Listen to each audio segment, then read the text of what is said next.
Did you know you can get a copy of the Edge Finder completely free with our sponsor, 8cap? 8cap is a super well-known brokerage that has been in the game of CFDs for a long time.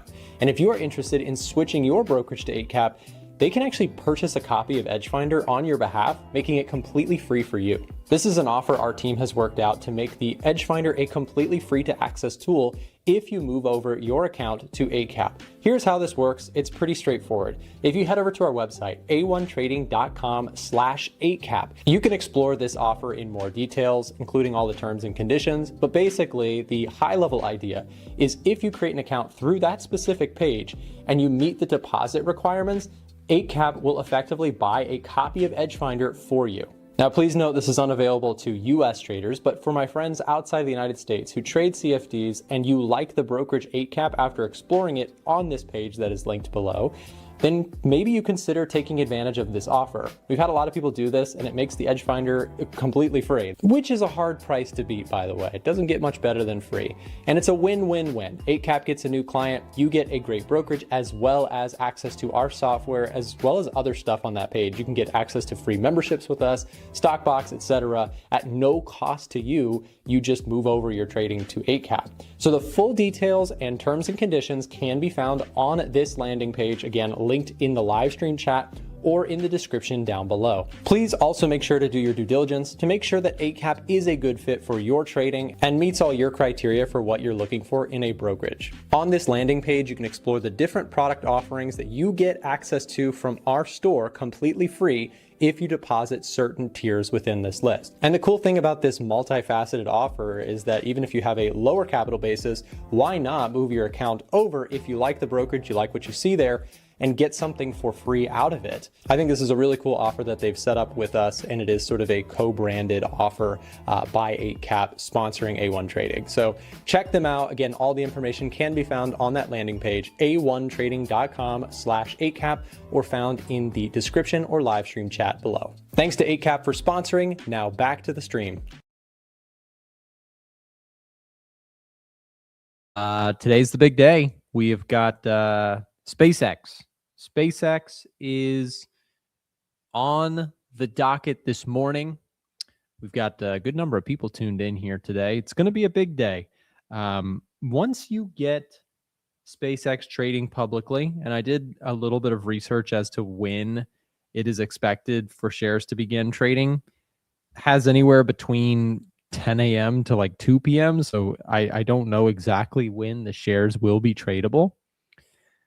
But it will be an eventful day, to say the least, because the amount of pent-up energy, probably in both directions, people who want to sell their shares or buy shares. Of course, if many people who have been a part of SPACEX, early founders, investors, etc., will have the option for the first time to sell their shares on the open market to the public. And meanwhile, the public will have, for the first time, easy access to buy shares themselves. It is a ton of interest. I believe the share price is expected to come out at $130 starting. Am I looking at this right? Oh yeah. Okay. So there's nothing here. That's why it's defaulted to gold's prices. I was like, okay, we're not going to $4,000. Maybe we are. You can never say never. That would be an insane day. But also think about what that would mean. $130. If you wanted to double, you're talking about it like becoming like a, multi-trillion dollar company in a day. So my doubts are high. Like my skepticism is like just ringing alarms right now. I think that what I'm going to say here is I think consensus, but still what I think is likely to happen. Shares come out. This is not financial advice. This is my prediction. Maybe I'm dead wrong. Shares start trading, immediately a pump. Then a dump that lasts for 6 to 12 months. And then past that point, that's my prediction. So this is the 12-month mark. This is the 1 month mark. I mean, this is what I think is likely to happen with the SPACEX IPO.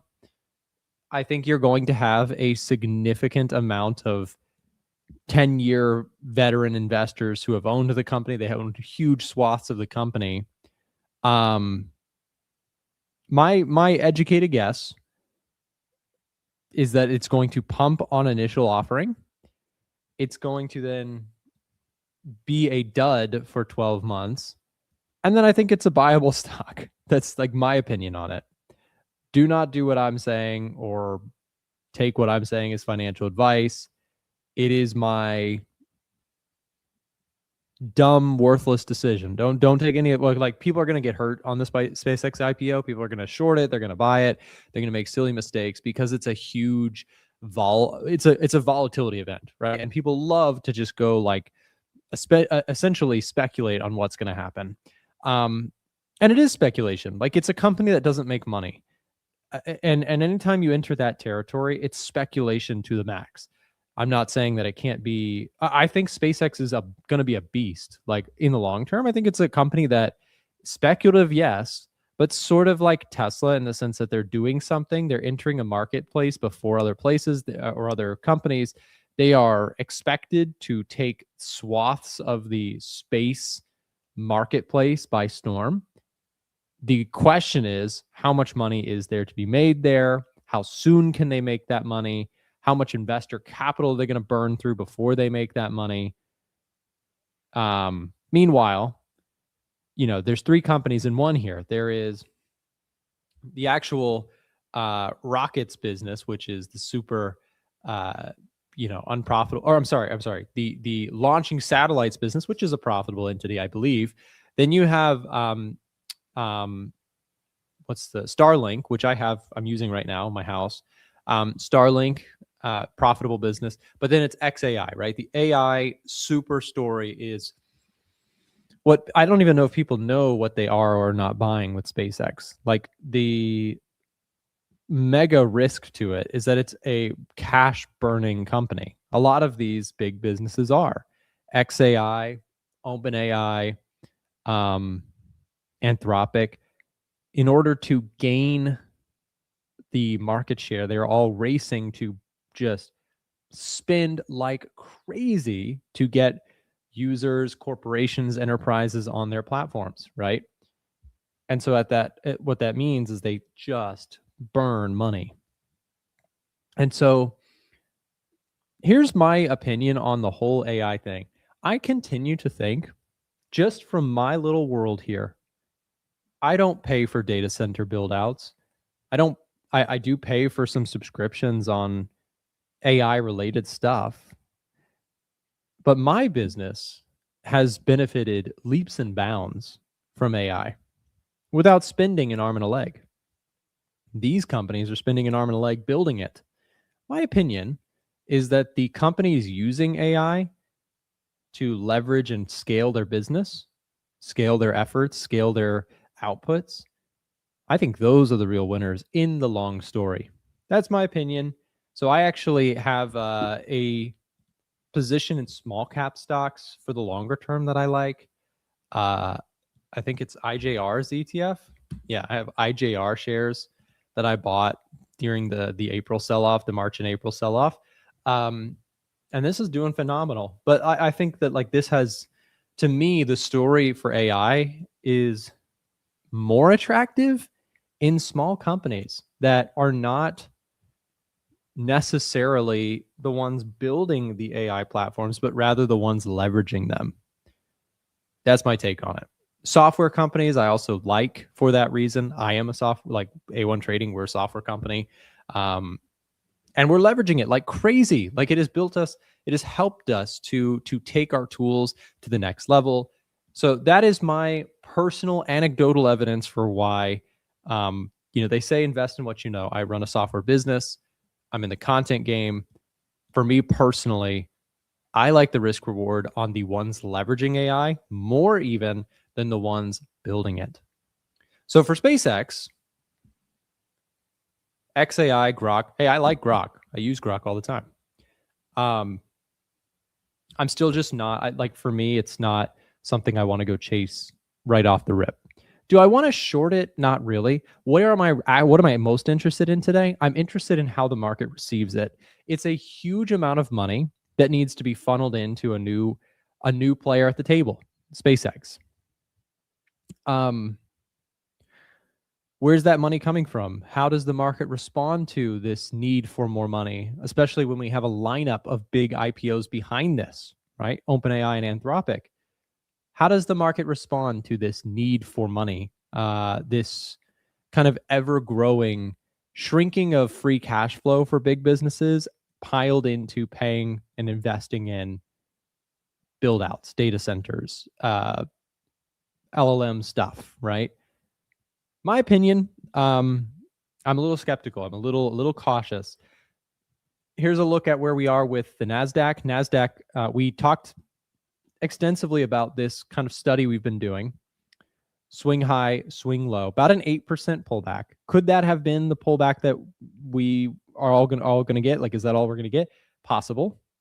From a technical analysis perspective, I've been kind of pretty much watching the 50% retracement of this move. If you close decisively above, I know I'm repeating myself. If you're an everyday viewer, bear with me. If we get this kind of move today, like if we close above 61.8, I think we're probably going to see fresh all-time highs. However, if you close below the lows here, if we close below the lows here, if we fade on the SpaceX rally, a little bit of inflation on the rise, rates going higher, uncertainty in the Middle East, which I think, by the way, geopolitics are still going to kind of take the stage at any moment, I think. Anyways, watching this level here and watching this level here. Okay, those are sort of my spots, right? In both scenarios, from a short-term price action perspective, I would kind of yield to what Flo is saying there. So like what I mean by that, again, you break through here, that looks positive. That looks like we're probably going to advance higher. And a break through the lows looks like we are likely continuing the pullback into something larger. Okay, that would be from just the technical analysis side of the NASDAQ, what I'm looking at. Now, from a macro perspective, from a hype perspective, I'm kind of like cautious with the SpaceX stuff. Like I remember 2021, 2022, everyone getting hyped up about space stuff, and it ended up being like 90% drawdowns for a bunch of stuff. So I'm a little seasoned in that regard to seeing space stuff be very popular and then absolutely crater to, you know, it's look like we're going to the moon and then we crater underneath the earth and go the other way, right? Like I've seen that story once before, so I'm like, okay, let's just be cautious with it. You know, that's how I'm going to take it. Anyways, part of the reason I'm going to just go real quick. NASDAQ's got a +0 score, so I'm neutral here, right? Like I'm not taking longs, I'm not taking shorts from a swing trading perspective. If we continue to see the stock market pull back, there are some areas that I might be more interested in longer term position trades on, but not anything of pressing urgency here today. NASDAQ's getting a neutral reading. We have some inflation that's sticky. We simultaneously have solid growth versus expectations. That's positive. Jobs market data has impressed recently versus expectations. And so, you know, I'm kind of mixed here. From a technical perspective, like I said, you break higher, then that's going to probably look short-term positive and we could see fresh highs. And I know I'm kind of sounding like, well, you're saying it could kind of go either ways. I know I don't really have enough bias, long story short, to take trades in the NASDAQ. Let's get a little bit more interesting. Let's talk about silver. So silver and gold. Silver's got a -3. Let's look at gold. Gold has got a -5 reading, which is going to tilt into into bearish territory.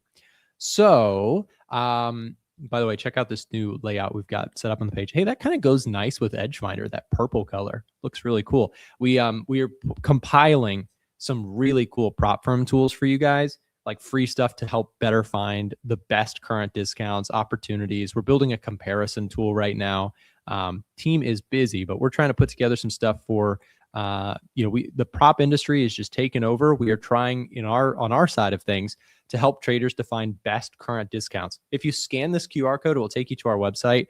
Like I said, stay tuned on the site. We are building and overhauling all sorts of powerful tools to help traders find better discounts on prop firms, to manage their drawdowns. Can I show you guys something real quick on the website? This is totally free, by the way. This is kind of hype. Check this out. Go to our website. Make sure you favorite the page. Come back here because I'm telling you what, like, we are going to build some crazy free tools for traders. We've been just like overhauling our site. Check this out. We just added a prop firm drawdown calculator because so many traders who get prop firms, they end up like blowing it because they just kind of like miss a rule, or they get confused on something, or they overdo some sort of size on their trade. This calculator, completely free to use. Punch in your account balance. You could your simulated capital account. Put in your details. It will help you find the right size. We have one for CFDs and Forex. We also have one for futures. So you can calculate your sizing, etc. These are all free tools. Just go under tools. We have all sorts of calculators, position size calculators. As long as I can remember, you've always had to pay for. We're making them free on our website. So we also have a bunch of macro and sentiment data dashboards that are completely free to use. So head over a1trading.com or scan the QR code below, because when I say we are working on this, I worked almost until midnight last night just working on some tools and stuff on the site. Like I'm pumped for it. We're going to build some really amazing stuff. So help us out. If you support the show, head over to our website and explore the free tools. And of course, they're free because we rely on sponsor slots. Like sponsors are on our website, they're on our stream. And so we can offer free tools, and, those slots from the sponsors that we are offering give us a chance to kind of make up that, free tool offer to the public. Does your position tool work well with gold? Yes, it does. We have futures, we have gold, we have Forex. And again, the price is free. So literally just go bookmark the page. Like the stream, guys. Yeah, thank you very much. Okay, so let's move on to gold, because I was talking about that for a second. I think gold continues to be in a funk. Let me map out my thesis here. So if I'm looking at gold's getting a -5 bearish reading within Edgefinder. A lot of that score is coming from macro. And the Edgefinder is admittedly pretty tilted in favor of what macro is saying, as I think it should be. Like it's leaning in favor of what macro, like this is our scoring rubric, right? Notice how maybe 3/4 of the page scoring breakdowns are all about economic growth, inflation, jobs market data. That's intentional. The Edgefinder, I think most traders know how to mark up their charts, mark technical support levels, put a stop loss in. Like most traders know how to do that. What we specialize in is automating the process of going through all of these economic data points that you know from forexfactory.com. You see the red folder events, but what do they mean? Well, our tool automates the actual interpretation, calculation, and summarizes it using its internal kind of proprietary bring it all together algorithm. So when we look at gold right now, we have inflation on the rise, which we know is in the short term, let's say next few months, a bearish catalyst for gold. Why? Rising inflation means the Fed will need to keep interest rates elevated or even hike interest rates higher. Hiking interest rates means currency, having cash, becomes more attractive because investors who have cash can earn yield on that cash. If you hold gold, what yield do you get year on year?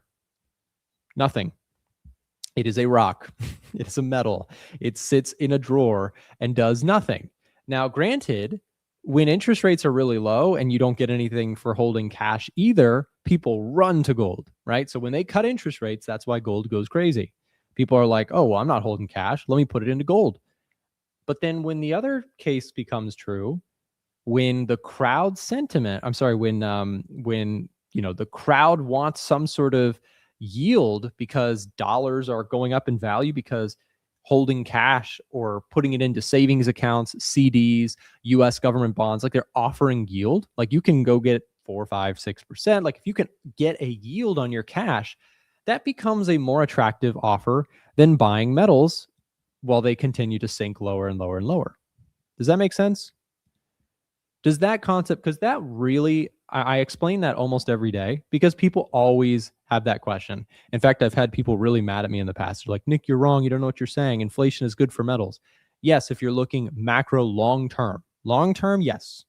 If you have a decade in which inflation is elevated, yes, metals will look really good because everything will go up in price in a high inflation environment that is a physical good or commodity. But in the short term, it's different. Short term, a spike in inflation, which means the money supply expanded or whatever.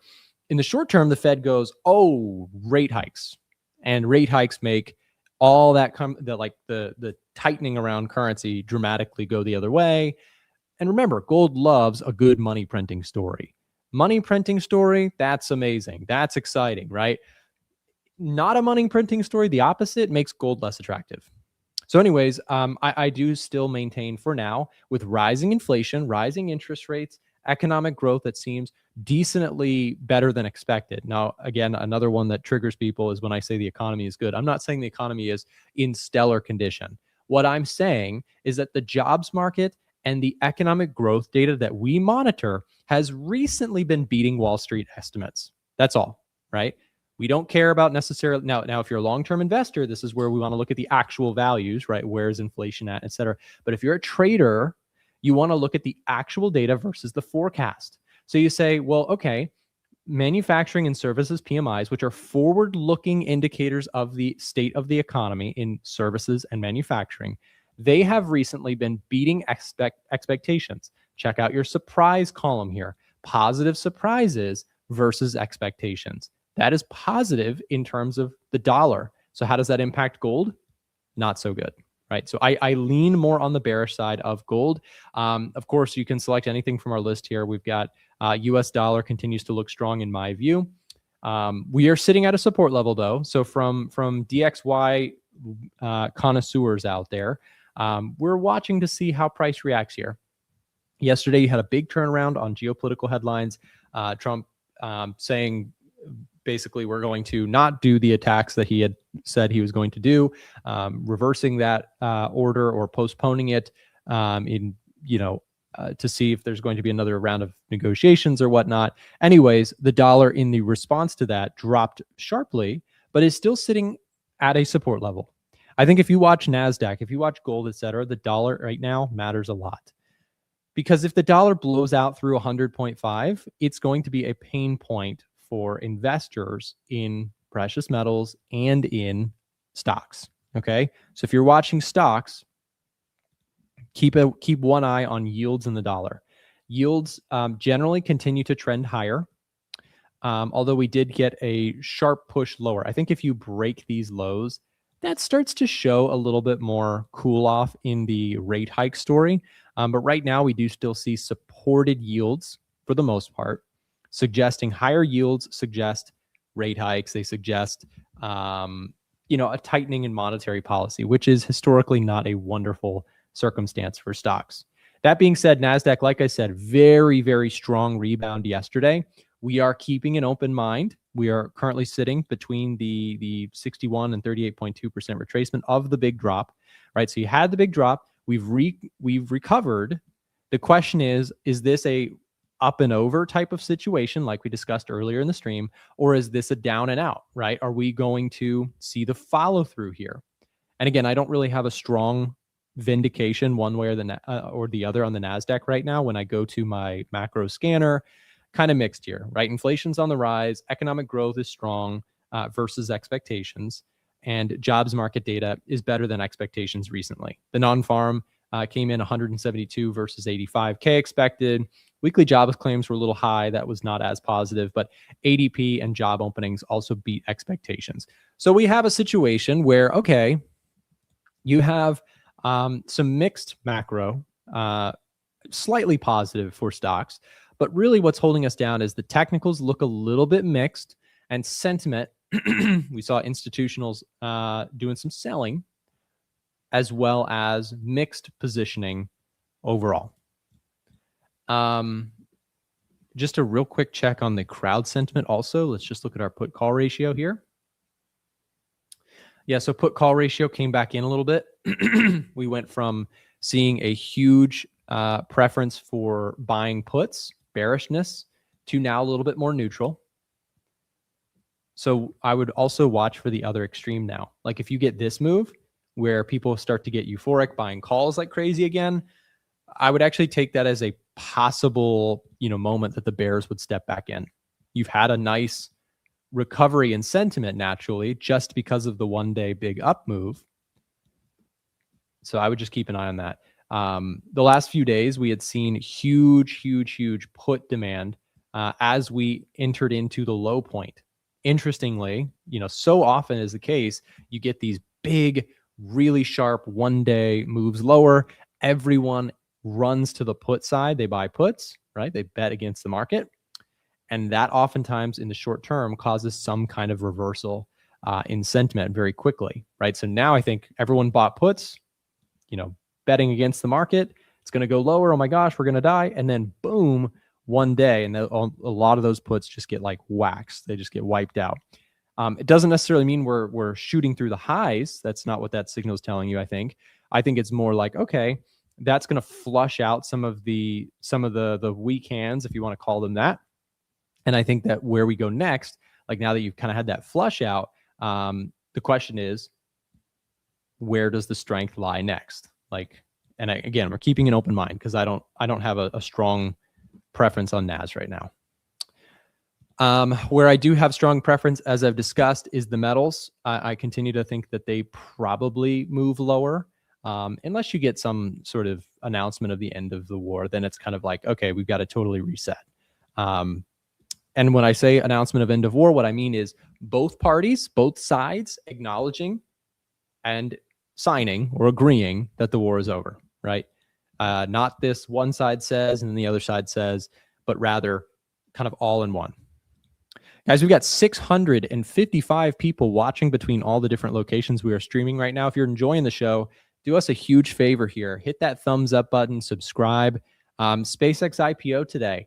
We don't know when. The ticker symbol is SPCX. We don't know when it will begin trading exactly. The U.S. stock market, it's not going to be a 9:30 open, so just heads up on that. I know a lot of people are going to probably be like, is it going to start trading in 1 minute? No. SpaceX is going to start trading today.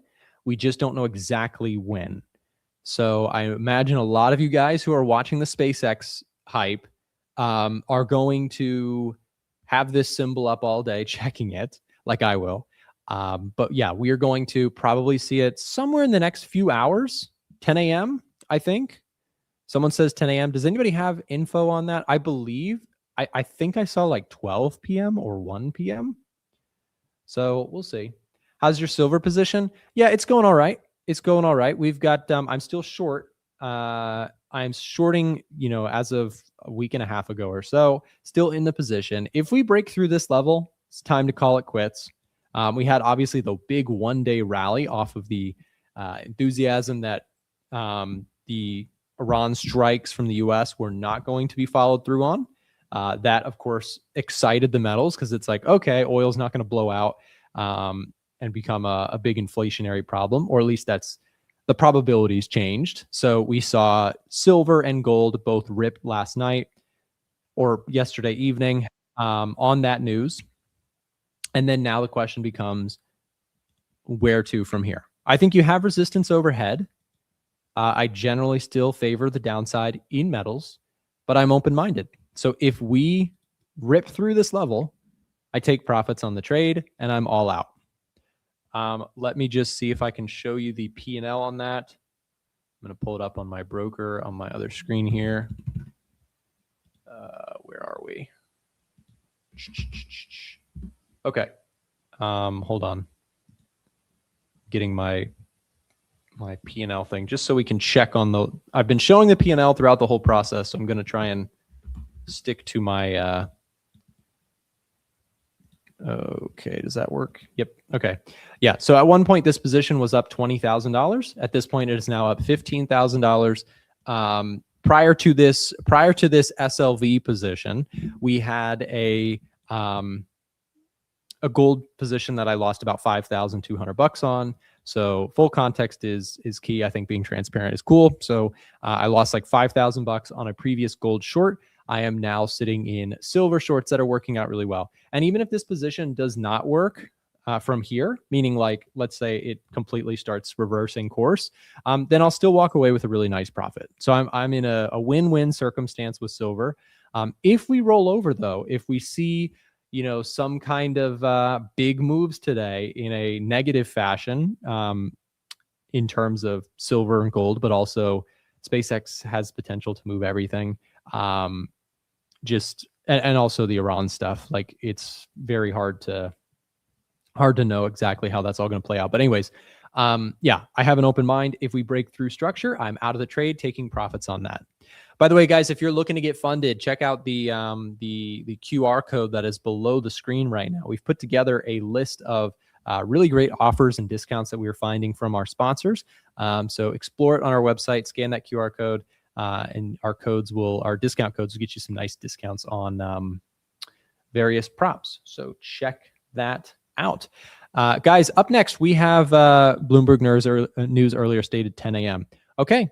So I'm going to keep an eye on it. I might come back at 10 a.m. just see what's going on with you guys here. We're going to pass the show on. We're not done though. We've got another show host starting up next, guys. We've got 684 viewers here as we are speaking live. If you are enjoying the show, hit that thumbs up button, subscribe. We've got hype going on for this big event today, and we're going to be covering it. We're going to keep the show rolling here and try and keep some coverage on what is the world's largest IPO ever. Countdown to SpaceX starts now. Up next, Alan Perez. Stay tuned. If you're enjoying the stream right now and would like to join us beyond just live streams, consider joining our free-to-join Telegram channel. Inside of our Telegram channel, we're sharing daily market analysis, bonus clips from the live streams and videos, giveaways to our products, prop firms, and brokerages, and much, much more. So like I said, if you're looking to stay up to date with ideas that we're looking at in markets, even if you can't make it to a live stream, consider joining our Telegram channel down below in the description of this live stream, or being dropped in the live stream chat as we speak. Just click that link, it'll navigate you over to Telegram, click join, and you can come back to the stream. It's totally free to join, and if it's easier for you, you can also just use the QR code that you see on the screen right now. Now back to the live stream.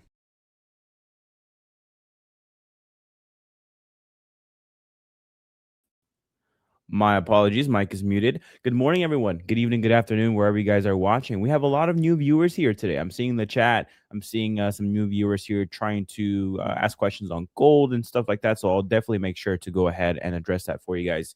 Can you guys hear me okay? I know Arso there says that you can't hear me. I think you can now, but just go ahead and let me know if you can or not. Good evening. All right, Carlos. Awesome. Cool. Big day today. Humongous day. We have SpaceX, one of the biggest IPO in history. In fact, I have some fun facts here for you guys on the stream that I was kind of compiling here. But they're going public at a 1.75 trillion valuation. That is 2.5 times larger than Saudi Aramco's previous IPO record. So they hold the previous record. Now, just to give you concept or context on the size of this thing, at 1.75 trillion, SpaceX would be bigger than Berkshire Hathaway, Tesla, and Saudi Aramco combined. So it's a big one. It's a very big company there. So very, very big company. You're getting multiple companies in one. For those that don't know that, like, it's SpaceX. You're getting the space exploration piece of it, but you're getting Starlink. You're getting XAI. And SpaceX alone burns through $9 billion in cash in a single quarter. In a single quarter, that's like what most companies or big companies make in a single year. So they burn through that in a quarter.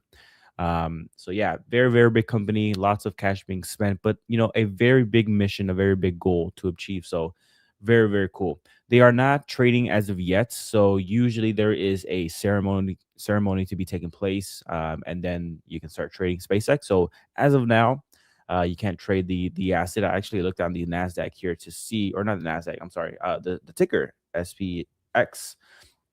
And it's nothing there yet, so we'll wait on that. So of course we'll be live streaming throughout the morning, and so eventually that ticker will become live, and then we'll actually be able to see the price action live. And I think Nick mentioned that he'll be hopping on here just to kind of go over it with you guys. But very, very big company. I'm gonna be more of a spectator, I would say. I'm not going to be trading this thing live by any means, just because I have no idea how it's going to go. No idea how it's going to interpret it. There's two sides of the coin there. There's people that are super optimistic, and they say that this is such a big mission and a big company that, it's bound to go higher. And then the other side of the coin is that people are saying that this is just exit liquidity for the insiders that have been investing for 10 plus years already. So we'll see how it happens. I actually agree with Nick too about his kind of forecast there that he gave. Where let me go ahead and pull up the Epic Pen for you guys, so I can do the same thing here. If I'm not mistaken, this was kind of his forecast here with the IPO. So it was going to be more so. Let me see. Epic Pen's not working.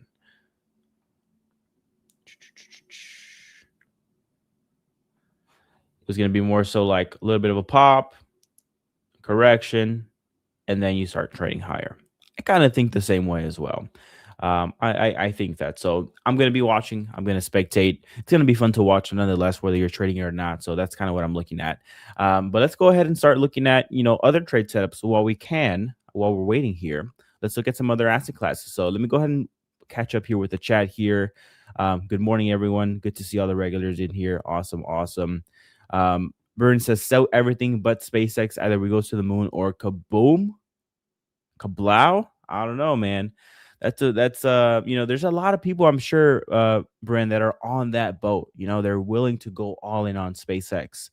That's not me, man. That's not me. I was reflecting on the conversation that Nick and Chris had, and there was a chart that they shared, but Chris shared the chart. It was basically the drawdowns after a big mega IPO, and that the drawdowns were about 20, 30%, maybe 40%, if I'm not mistaken. And then, there was some outliers in there with really big gains, right? And so when you use the law of averages there, those really big, gainers, those winners are what holding it up to 20, 30, 40% drawdowns. But if you take those big gainers away, the drawdowns were actually a lot worse. So, keep that in mind. And so I think that, there's going to be a lot of people that are overcrowded jumping into this thing, and then you're going to have a correction to be made. And then, you can add SpaceX, right? But indirectly too, everyone, if you're investing in the index, you're going to have some exposure to SpaceX. So it's not like you're not investing into it. It's just, getting into the single stock. But that is just my take there. Tiger says they've got Elon's Rocket Man playing at the ceremony. Spot on. Awesome, man. Yeah. I'm sure it's going to be a very cool ceremony. I wonder if it's being live streamed as well. Mass of whatever says, is the market open? It's open right now, but SpaceX is not on there. Mass, you are not the only one in here, my friend. So we are streaming on various different platforms. So I can see you're on Twitch there, but we're streaming on YouTube, Instagram, I think, Twitter or X, a lot of different platforms. So you're not the only one in there. But if you have any questions or anything, if you want to contribute to the chat, just go ahead and type in there, and I'll be able to see it. Love from the Philippines. Awesome. Rabies is the Rocket Mac. Okay, Rafael has a question. Do you think NASDAQ could start dropping next week after the IPO? I think it's a possibility. So, Rafael, let's go ahead and dig into this, right? Let's go ahead and just consider this and think of the possible scenarios, and also consider the macro as well, because that has everything to do with the price action, right? So the current theme right now, you have elevated. Well, the reason why the NASDAQ has been kind of trading lower recently, right? You can see this price action here. If you go to a 4-hour chart, you can see that the NASDAQ is actually kind of trending lower here, right? Any pop gets faded. Why is that? Well, it's the war in the Middle East, and the results of that is higher inflation, and higher inflation means higher yields. And so higher yields is pricing in that central banks around the world, and in the US, of course, where the NASDAQ lives, are anticipating higher rates, right? And so that is not the best for stocks. And so that environment has been, shooting this thing lower. Now, I think from over here, from the war lows to up here to the recent all-time highs, The market was front running the idea that the war is going to end eventually, and that the base case, which is the Fed holding rates, is going to stay intact. And I think that was the case. And I think that's why markets were rallying despite elevated yields, elevated price of oil. And then you had this big red candle here, this Friday candle, this non-farm payroll candle that showed that the labor market was actually in good shape.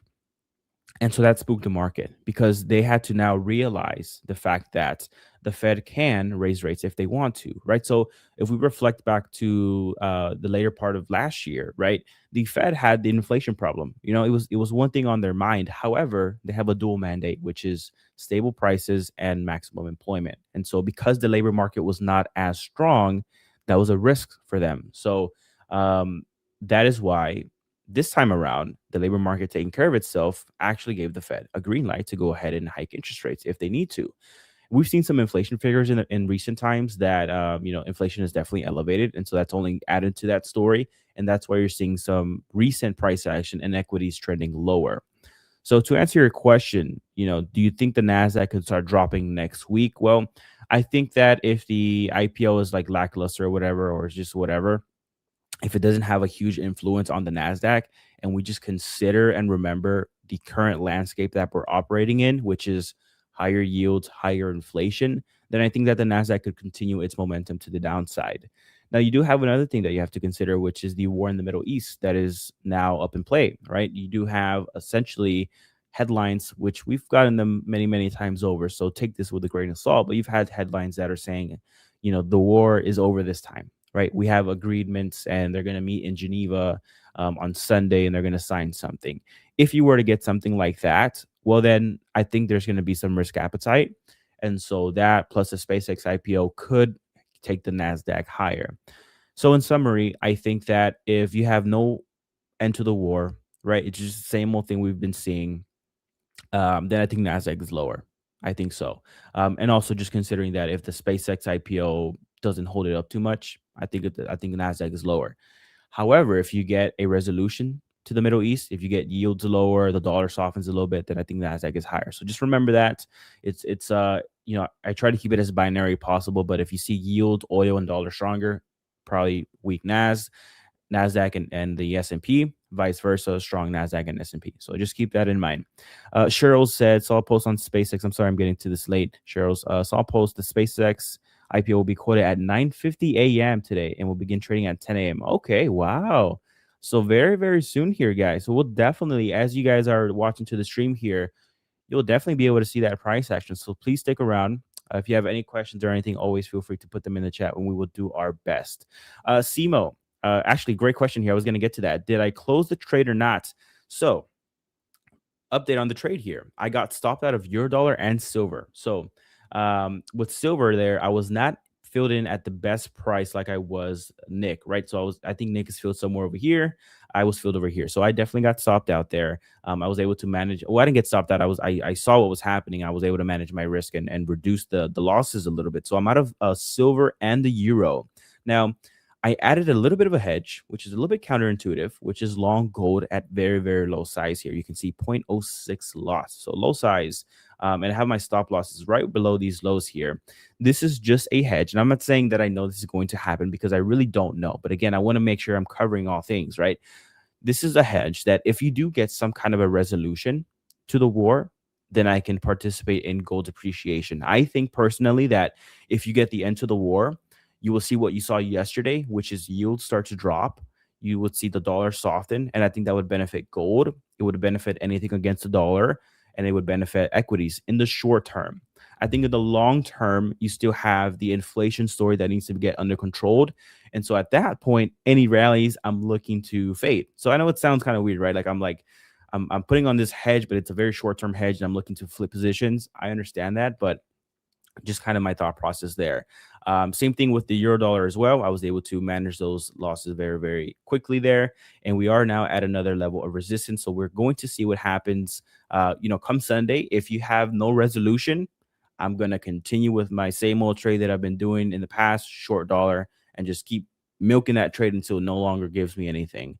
But currently I'm not on euro dollar anymore. So if there is a resolution, I do expect the euro dollar to go ahead and give a little bit of a pop, and then I'll probably short it right here at that 200-day moving average where this level of resistance lies. Marco, man, I'm so sorry I kind of kept going on there. How you doing? No worries. I'm doing pretty well. Excited. We have 15 more minutes, and then we should get at least something from SpaceX. I know there's an auction before the actual release of the price. So there's like a silent auction which lasts 2 to 3 hours usually, which means we may not get the price in 15 minutes, but maybe in like 3 hours. But the Hyperliquid website that tracks the IPO should be pretty accurate with the pricing. So we're gonna have to wait and see what happens with that. So I also wanted to show you something that's funny but sad, sort of at the same time. So if I go to my screen here, Okay. found this on Twitter. So Trump mentioned the word deal 37 times so far. So there are 37 claims by the Washington Post's count. You can see all of the times basically they're listed here. So March, April, May, and now it's June. So I thought that was interesting to share. Now I'm not saying that this time is going to be the same, like a sort of a taco on the deal, but the probabilities are not great. So the probabilities are not great with this last sort of announcement. That's why personally I'm staying in my position. So I do have a short on GU, which I don't want to close yet. Maybe at the end of this day, just going into the weekend. But so far, I'm gonna have to stay with the thesis that this thing is not gonna get resolved. And also, what could happen, what could benefit the dollar is maybe a lot of people go into the dollar to go into SpaceX. So that could be another pathway for the funds. But what are you thinking for today? I know you have a gold long going, so I'll kind of add something that goes against my theory, my hedge. I was re-watching the speech that he made, and I was also watching a lot of the text headlines from Financial Juice to get basically every key point that I could possibly gather. And there was a missing piece to everything that was said, and that was the uranium. So everything's good and dandy, but uranium was not mentioned, and that is essentially one of their biggest things. One of their biggest asks is their freedom to continue, doing that. So that gives me a little bit of like, but again, it's just a small hedge, and it was kind of more of a reactive trade there. And I think that the price action yesterday really showed, like, yields were down like almost 2%. I think like 2-year yield was down big. The 10-year yield as well is now like, I have this like upward move. I have this upward trend line here. And so now you have the 10-year here right at this lower bound of this trend line. So I think that if you were to get a resolution or something kind of leaning towards that direction, even if it's another ceasefire or something, that if this one breaks, I think we can flush lower there. And so the gravity of the sensitivity kind of prompted me like, okay, if this one does come around, I do think I could benefit from having a short position of gold to the long side.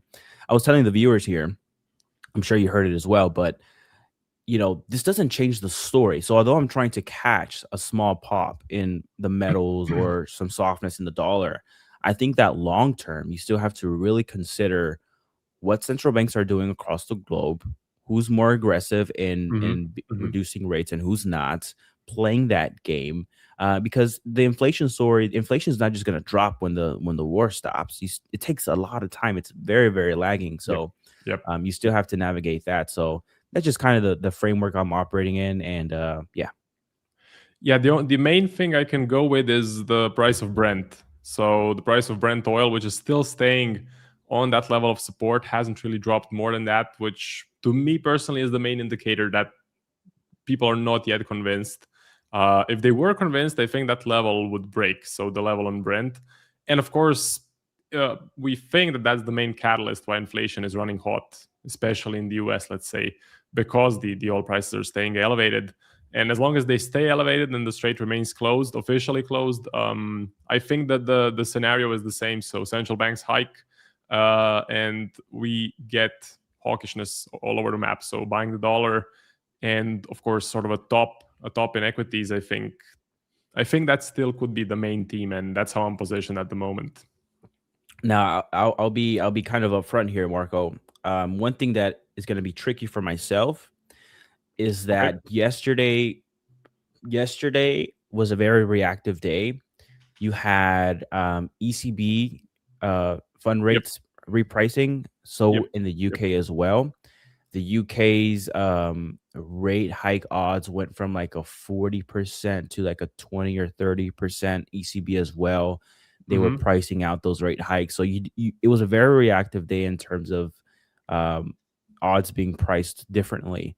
One thing that's interesting to me today, which this is not the first case this has happened, but you have oil again back to the lower range, right? That $85, $86 mark as well. So I think that if you were to get a break lower, like if you were to get something like this, that is a world where I kind of hold on to that gold position and just keep trailing it as long as that's the case. But I don't think too, like I'm going to say this too, I don't think that the price of oil goes down to pre-war levels. I just don't think so. Where were we? Like back over here somewhere? Where is that? Like, okay, so the war before the gap in March. So $70. So I think the floor is pretty well set right here by the 200-day moving average as well. So I think 72 is the floor, but I do think that we end up still again somewhere within the 80s, just because you have that seasonality factor. You have demand in the summertime. People are traveling, like in the US, you know, people travel, they take road trips and all this good stuff, right? It's a very big thing. I don't think that, you know, oil is going to go down to 64 if the war ends. So I still think that inflation is still a problem. So yeah, that's my thoughts there. But as far as I know, so you're short pound right now. Equities, right? Let's go ahead and talk equities here, because you do have SpaceX here. I think that's the story we should probably cover if we want to prioritize. Someone was asking me here in the chat, you know, what do you think NASDAQ's doing next week? Do you think that SpaceX, Marco, has the ability to keep this thing propped up despite, and let's assume that the war doesn't end, right? I feel like I'm Trump right now. I'm doing this thing right here. Let's say the war doesn't end, and you still have, you know, yields elevated, price of oil elevated, all that good stuff, right? But then you have, so those are all things that will push the NASDAQ lower. We've been seeing this in the recent price action. However, now you have SpaceX into the picture, this big conglomerate, right? What does that do to the price of NASDAQ? Do you think that's enough to kind of give it that tailwind to keep it elevated, or you think that the net result would still be NASDAQ trending lower? I'm curious your thoughts. Well, I think in 5 days, the SpaceX could get put into the NASDAQ if there's enough volume behind it, because I know with the S&P, I think it's 90 days. But yeah, they dropped it lower. Yeah, with the NASDAQ, they dropped it only to 5 days. So in 5 days, it could be put into the index. Personally, I think this whole event introduces a lot of supply. And I think the initial rotation is going to be out of some tech stocks into SpaceX, which initially should push the NAS lower. But then also, I think the conditions right now are not right for the NASDAQ to appreciate in the next few coming weeks. So I would say we are more likely to go down rather than up. And that's how I'm positioned. Again, so rate hikes are coming. The Middle East conflict still not resolved. With all the rumors, yes, but the actual resolution is not here.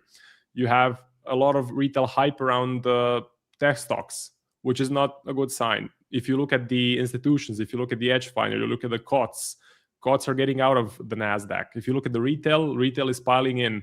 And then finally, you have IPOs clustered together. You had, I think, Cerebral. Now you have SpaceX, which is sort of labeled as an AI company, but actually makes most of its money from as an internet provider. Then you're going to have OpenAI with Cam Altman. Then you're going to have Anthropic. So like 4 IPOs clustered together, a bunch of supply getting pushed onto the retail. Not a bullish sign. Like, we're going to have, Marcus, sorry to cut you off, Marco. We're going to have mangoes. We're going to have mangoes, man. I don't know what mangoes are. Let me show you. Give me a second. Why is my internet not doing it? Let me see. Let me show you mangoes. Okay. Damn, Instagram's not working. Let me see. Oops, I don't want to expose this. This is the A1 Trading kind You of want me to share framework. my screen until you find it? No, I moved it over here. Okay, cool. Let's see. Where is it? Oh, there it is, right here. Meat mangoes, Marco. Meat mangoes. This is the new thing. So we had Fang. Okay. And now we have Okay. mangoes. So like you just mentioned, we have Meta, Anthropic, Nvidia, Google, OpenAI, SpaceX. Yep. That is Yep. the new Yep. regime here that we're operating on. So Yep. Sorry, continue your thought. This took longer than I thought to integrate this into the conversation, but go ahead. It sounds funny because my first community that I had with my 2 trading buddies was supposed to be called like Mango something. It was supposed to have mangoes in the name, so it was always super funny to me. There But you go.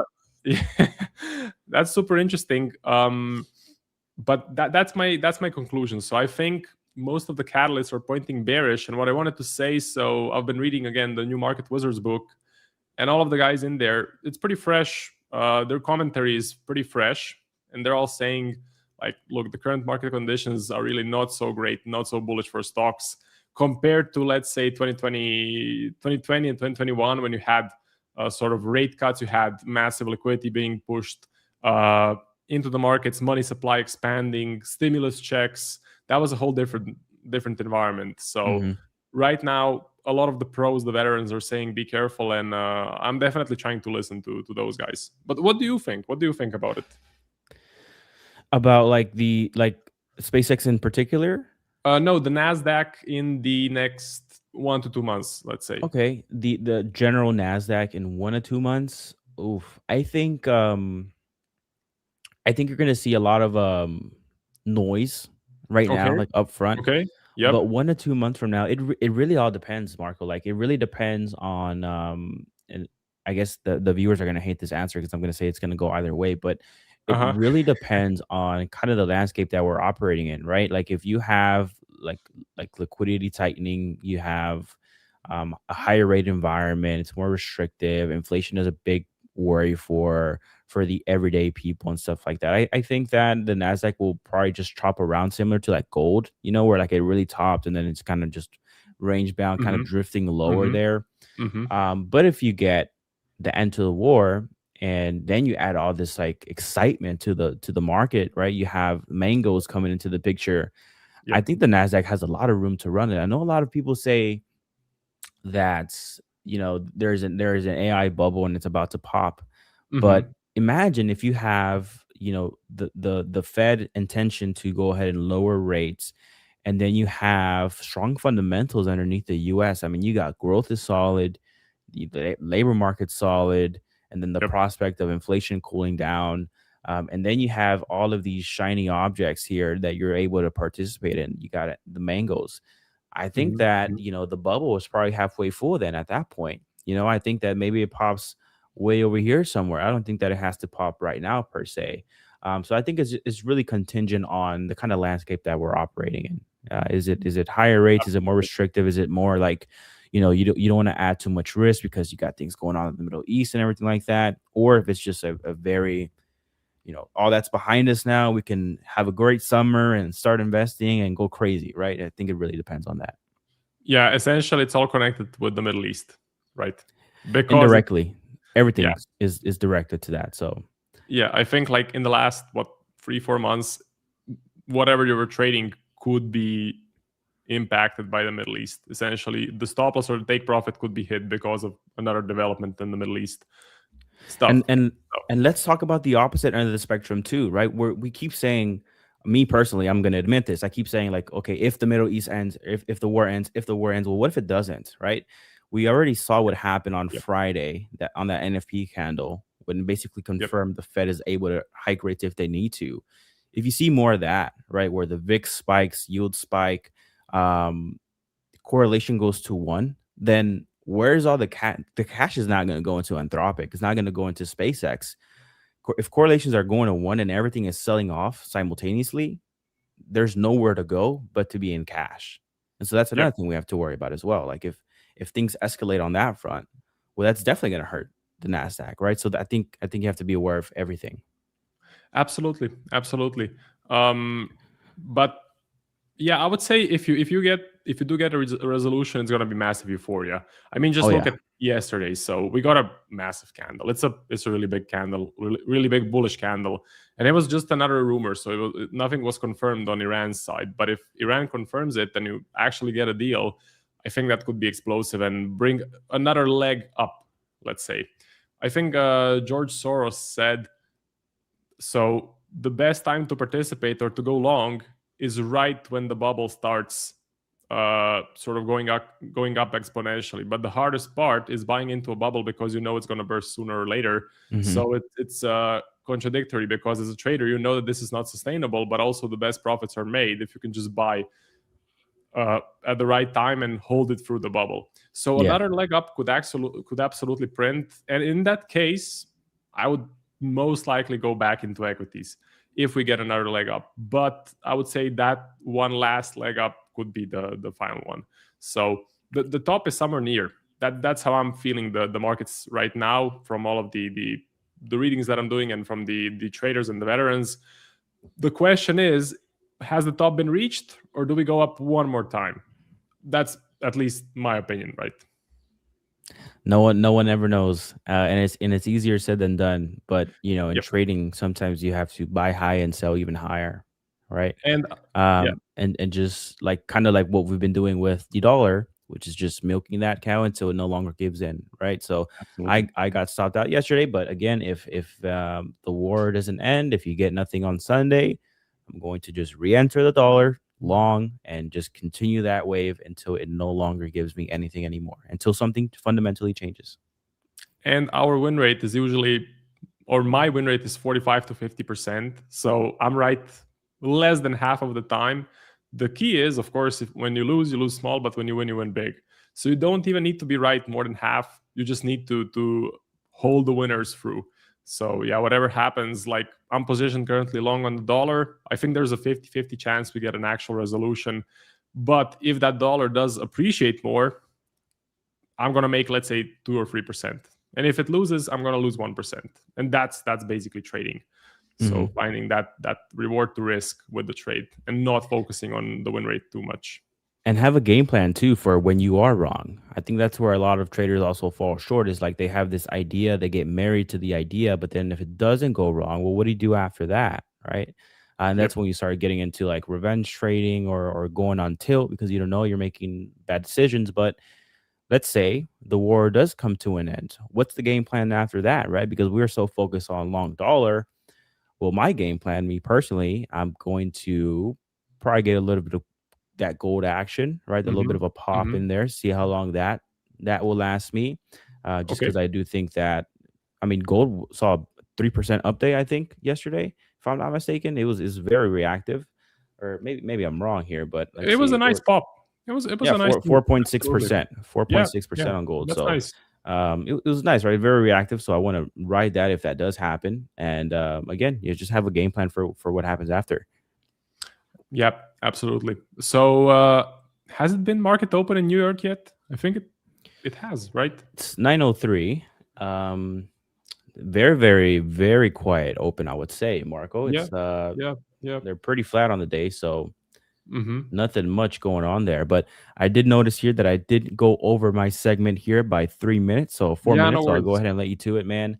I'm gonna be in the background though. If anything changes or whatever, I'm definitely gonna be at the desk all day looking at what's happening in the market. So I'm here. Sure. Thank you, Alan. And again, another great segment. So let's see what happens during the rest of the day. Man. Enjoy your weekend. And one thing I will pivot out here before I go.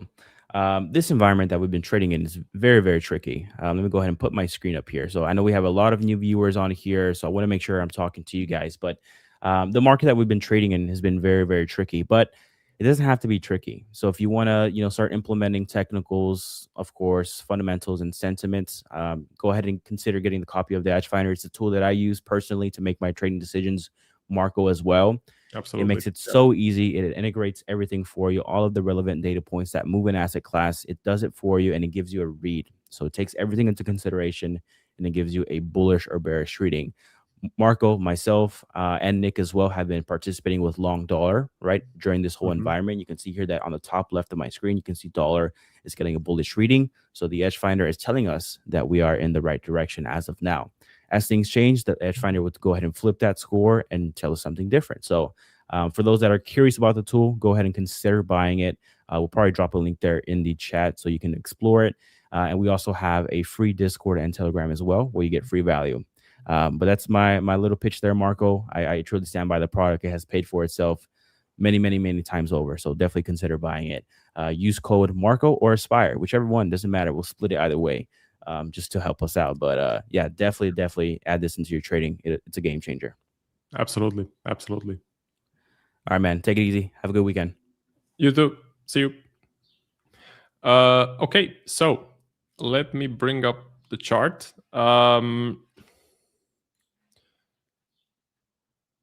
Let me see if we go to Hyperliquid. Let's take a look. SPACEX. So no real development that I can see. No massive moves yet. So current price should be around 176. But again, as I mentioned, so with SPACEX, it's an auction. Essentially 2 to 3 hours, I think, after the market opens, you get an auction, and then during the day it opens up for the public, and you can actually find the ticker and you can actually see the price and trade it. So that's usually how it goes with IPOs. But the current expected price, 176. This is pretty accurate. So Hyperliquid was pretty successful with, I think Cerebral, so CBRS. That was an IPO that happened on the 1st of May. And the price on Hyperliquid was pretty close to when the IPO actually opened up. I think this is it, not sure. So as far as the markets go, at the moment, I have a sell on GU. I'm planning to hold it because personally, I think it's just another sort of fake tweet from Trump. I also was seeing just before I joined on Financial Juice. So I saw some stuff. So okay, you have Trump, Iran leaked terms do not match written agreement. An MOU with US is under internal review, but I saw some negative stuff. Anyway, so the claim of signing the agreement on Sunday in Geneva is pure falsehood. Farce news, cites informed source. I don't know. It's getting very complicated. Looking back at the history, looking back at the last 3 to 4 months, for me, this is all that matters. So 37 proclamations about a deal, none of them were successful. So Iran deals actually finalized, 0. So it's pure data for me. That's why I'm going to stick to the bullish dollar thesis. I'm looking at USD JPY to sell at 161 for a possible intervention. And I'm looking at the Nikkei, which is my favorite equity, if we get some sort of a bullish catalyst and if we get a bullish reading on the Edge Finder. So right now it is neutral. Let's take a look. So Nikkei. The Nikkei is neutral at the moment, but if this flips bullish, I will take a stab long on the Nikkei. I absolutely want to rely on the Edge Finder with this. I want to get a bullish print first because from my testing, from the back testing, from the live testing, the Edge Finder is just a great confluence to have, especially on equities, especially with assets that have a positive skew. Positive skew assets are indexes, so the Nikkei, S&P, NAS, gold is a positive skew asset, Bitcoin is a positive skew asset, which means they move up over time, right? So I do want to mention, if you're looking to get funded, you have the code A1 live, which gets you, not liver, but live, which gets you 35% off any Ola Prime account. Okay, so Ola Prime, in my opinion, a very, very good prop firm. What I really like about them is if you look at Ola Prime Trustpilot, they have a 4.5 rating. Okay, and that's really rare. Usually with prop firms, if they can have 3.5, they're a good prop firm. I mean, they're not a good prop firm, but that's what most of them have. So a 4.5 score, I would say, is really, really good. And they don't have the consistency rule on some account types, which in my opinion is a key if you're a swing trader. So consistency rule really makes things a lot harder for traders. And Ola Prime not having the consistency rule, in my opinion, is another good part about it. So with the code A1 Live, you get a great price. You get 35% off. All of the information is in the description of the stream. So that's for the watch list. Now, looking at the NAS, actually turning bullish at the moment. I'm guessing that doesn't have much to do with SPACEX. I'm guessing that mostly has to do with the stuff I saw. So with the stuff I saw from, let's say, what is it? Financial Juice. So the terms that Iran leaked out of the fake news have nothing to do with the terms that were agreed to in writing. I don't know. So ships leaving the Hormuz Strait is totally unacceptable. They better get their act together fast. Okay. Let me check some comments. I saw some stuff. So Japan announced that they now have procured enough oil to maintain supply stockpiles to March 2028. Okay. NAS needs the pullback. SpaceX to join NAS in 15 days. Interesting. I thought it was 5 days, but it could be 15. I may be wrong. I doubt my order will ever be filled on SpaceX. How's the DNA challenge going? It's in drawdown, so I can bring it up on the next stream. I forgot for this stream, I'm sorry, but it's in a bit of a drawdown. It's not going that well. So by the way, that challenge is purely traded by ChatGPT. It's a series I'm doing for my YouTube channel. My personal trading is actually doing pretty well. So I've had some really good winners. The main one being the sell on GU, or the main recent one. So sold it, took profit on Friday, and in another position right now, decided to re-enter at a better price. Okay, didn't want to sell the lows, of course. So got a bit of a better price here. As far as events go, if we jump onto the calendar, we had the NFP, which came out strong. We had the CPI and the PPI, which came out, in my opinion, hot. I know they were near the forecast or close to the forecast, but if you jump on the Edge Finder and you go to inflation, you will see a clear uptrend. So look at this, dollar, CPI, definitely rising. The PPI rising as well. So it was 6%, now it's 6.5. I would say that is a clear uptrend. I would say that is inflation that's not under control, even though they have moved the target from 2% to 3%. We all know that they have moved it to 3%. Yes, they all say officially the inflation target is 2%, but it has been 3% or near 3% for 5 years now. So if you go back, let's say we go back 4 years, we haven't been at 2%, not even once. But okay, so the target is 3%. We are now at 4.2. That's way above target. That's a problem. And I think the Fed will need to hike if the current market conditions continue. What I'm looking at is next week, the Fed funds rate. So the statement, the press conference, the projections. The main document I'm looking at is actually the projections. So most traders will be focusing on Kevin Warsh and his speech. It doesn't matter if Kevin is hawkish or dovish. I mean, it does matter, but he's only one guy. So there's 12 committee members. They all come together. They vote. It's a democracy.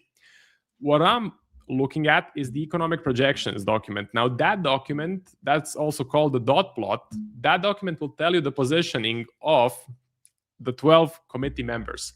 So even though Kevin may sound dovish and he may pick the most dovish inflation print out of 15 inflation prints, the market may react in a dovish manner initially, but it's all about what the 12 committee members think, because those guys come together and they vote. So for me, it's all about the economic projections, about the dot plot. Will it go up? So will it be revised to the upside for a potential hike in 2026, or will it stay dovish or stay neutral? That's going to determine of my positioning. So if it goes up, if the dot plot comes out hawkish, if this document comes out hawkish, I think I'll add on more size to buy the dollar, maybe getting on some sell setups on stocks, maybe thinking about it, especially if the edge finder flips. If the edge finder flips bearish, that could be an interesting scenario. So that's about it.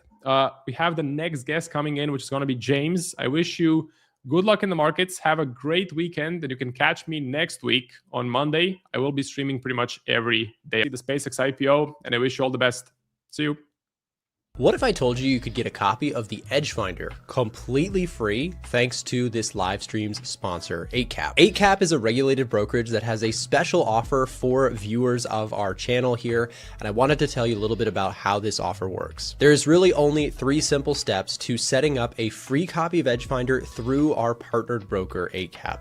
Step 1 is you have to use the link being dropped in the live stream chat or down below in the description to create a new account. Step 2 is go to this link, scroll down on it, and you'll see the requirements that you must make in order for 8cap to essentially buy a copy of the Edge Finder on your behalf. Once you've created an account and deposited the required amount of money in order to qualify for one of the offers on that page, step 3 is to simply contact 8cap and or A1 Trading's team. On that page, there will be information for that.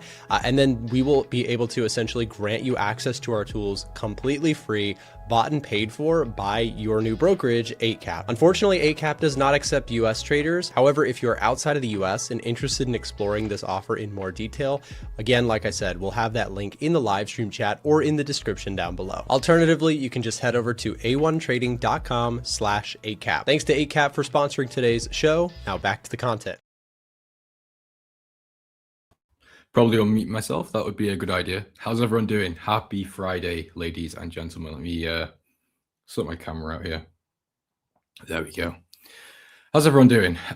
So what's going on with me? Not too much, actually. I'm in Aussie, New Zealand. I was in long on an HK50, which is Hong Kong index. Closed out on a break even yesterday, just because there's too much indecisiveness. I don't really have much of a bias on the indices side of the market, so I just decided to close it flat. And yeah, currently sat in euro-dollar shorts as well. But that's about it. Yeah, completely chilling.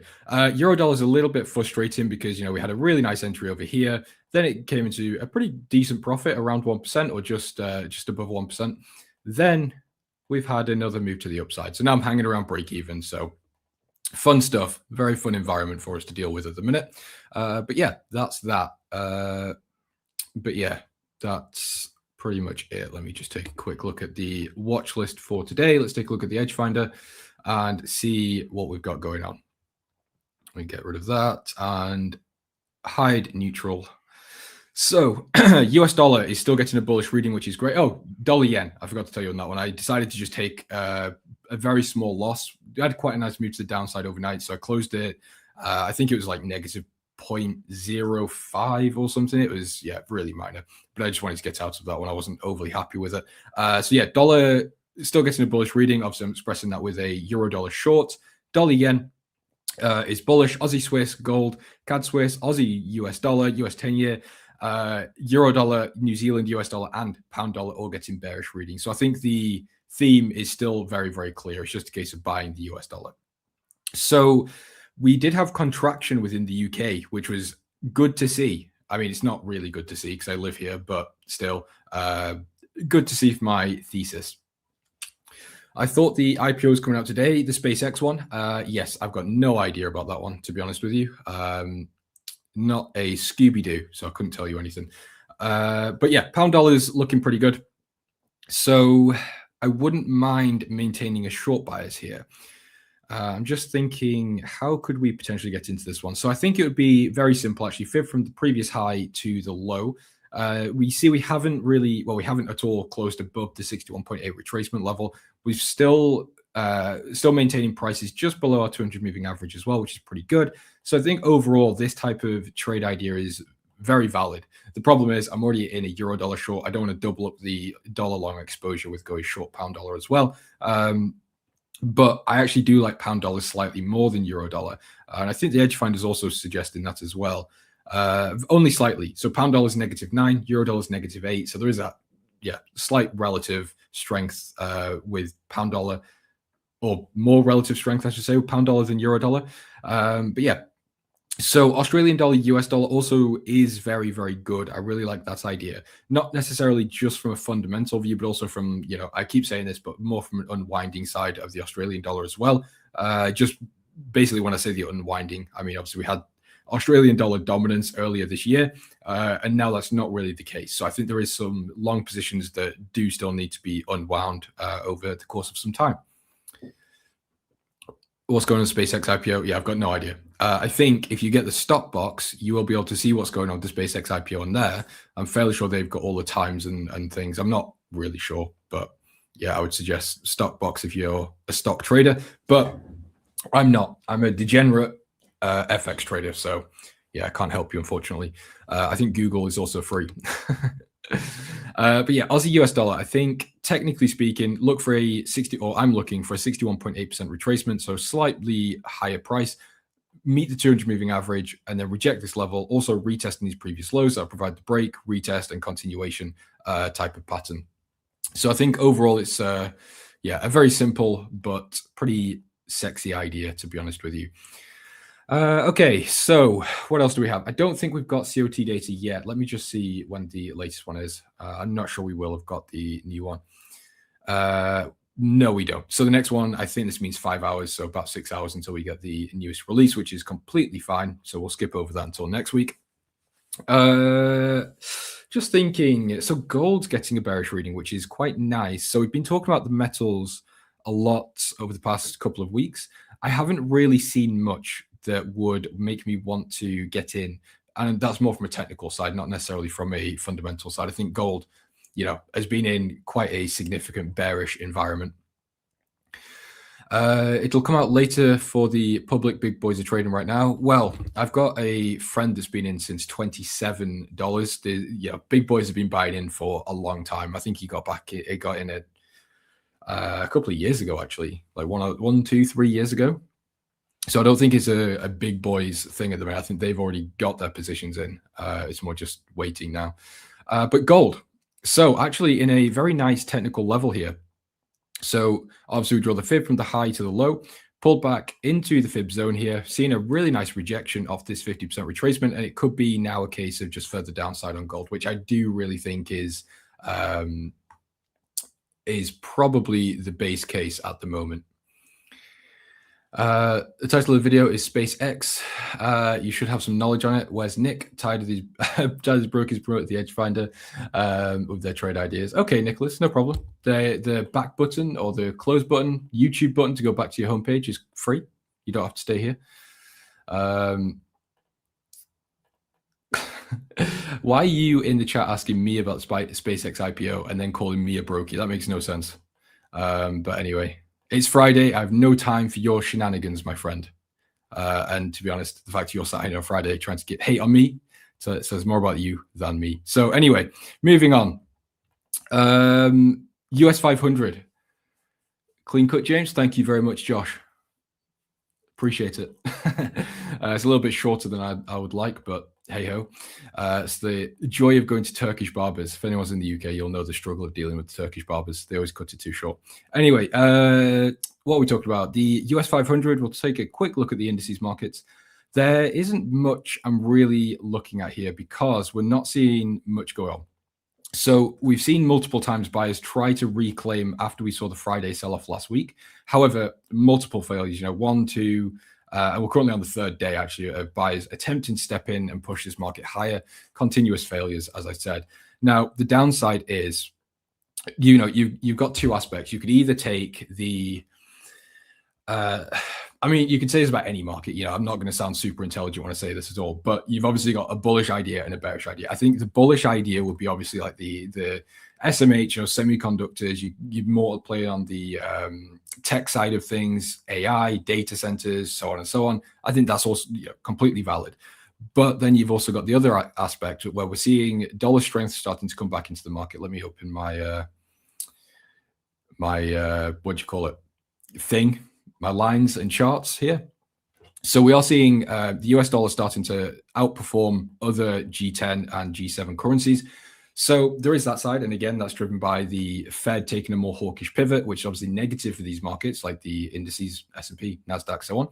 So, it's really, what do you want to bank on? Do you want to bank on the Fed hiking rates, dollar strength, and then US 500 down and NASDAQ down? Or are you playing the side of AI and optimism and all that type of thing and going long on these markets?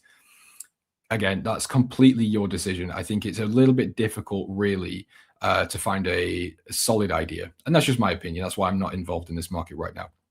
So if you are taking the bearish case, let me change this. Hold on.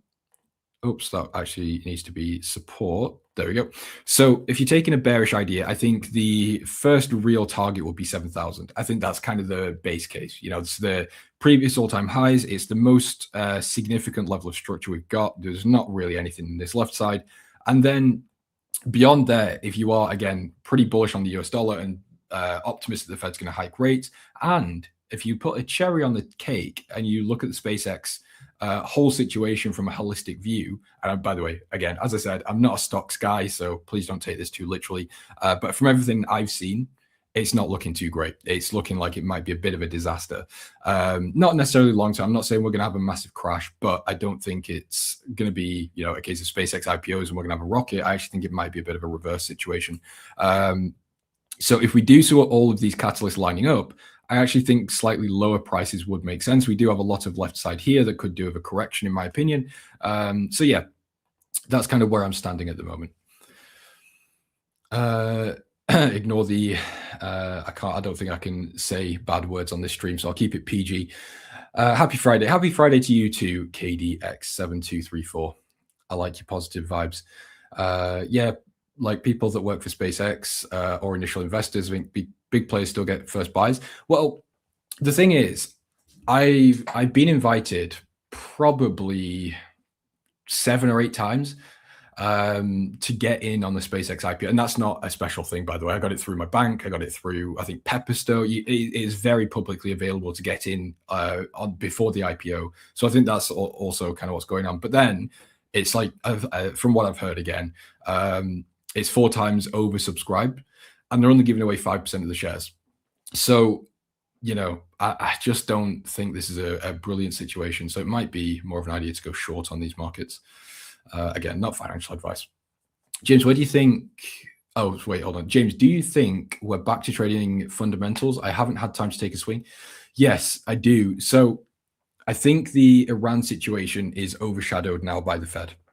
Now, that doesn't mean headlines have no effect. Of course they do. I think we saw that, was it yesterday evening? So if we actually go to the 5-minute here, you can see that yesterday when we got a headline in. I think Trump said something, no, there was some news about some sort of ceasefire or peace deal. And then it came out again today that actually that's not the case. So intraday sort of headlines obviously still have an impact, but I think overall direction is mainly at the moment driven by, the fundamentals and things like that, like inflation and growth and Fed, or central banks, I should say. Found my edge. Thanks, Matthew. I should hope so. What do you think about EU fundamentals? Bearish, my boy. So if we have a look at, what should we look at first? I suppose we could look at the heat maps first. Just bear with me for 1 second. I'm just keeping an eye on the futures markets for maybe a position, but I'm not seeing anything at the moment, so I just need to keep an eye on that. So, US economic heat map. Still reading very bullish. So we've got 75% score, obviously, again, in bullish territory. Growth isn't looking fantastic. So GDP came down to 1.6, which is obviously an undershoot from forecast, which is a bearish catalyst. Then we've got US initial jobless claims, which was also bearish, but that's it. That's the only bearish catalyst we've got. But yeah, overall, the US is looking good. And again, we are in for those Fed rate hikes. It seems like we're priced in basically by the end of the year for at least one hike by the Fed. Then we look at the euro. Fundamentally speaking, it's not terrible.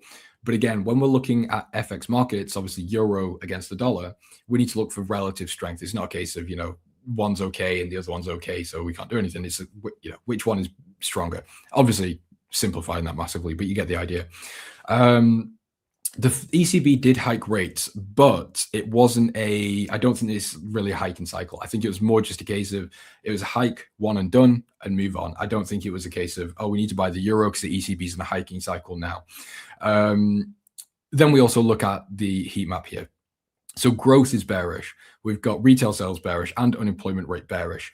So when we take all of these things into account, except actually the central banks, because I don't think the edge finder works on central banks, but we go to Forex scorecard, and we look at euro dollar, we can see when we aggregate both of the economics together, the resulting factor is -8 for euro dollar. So technicals are bearish, COT is neutral, sentiment is neutral within retail. However, this is what I like to see, which is when all of the fundamental categories are in line.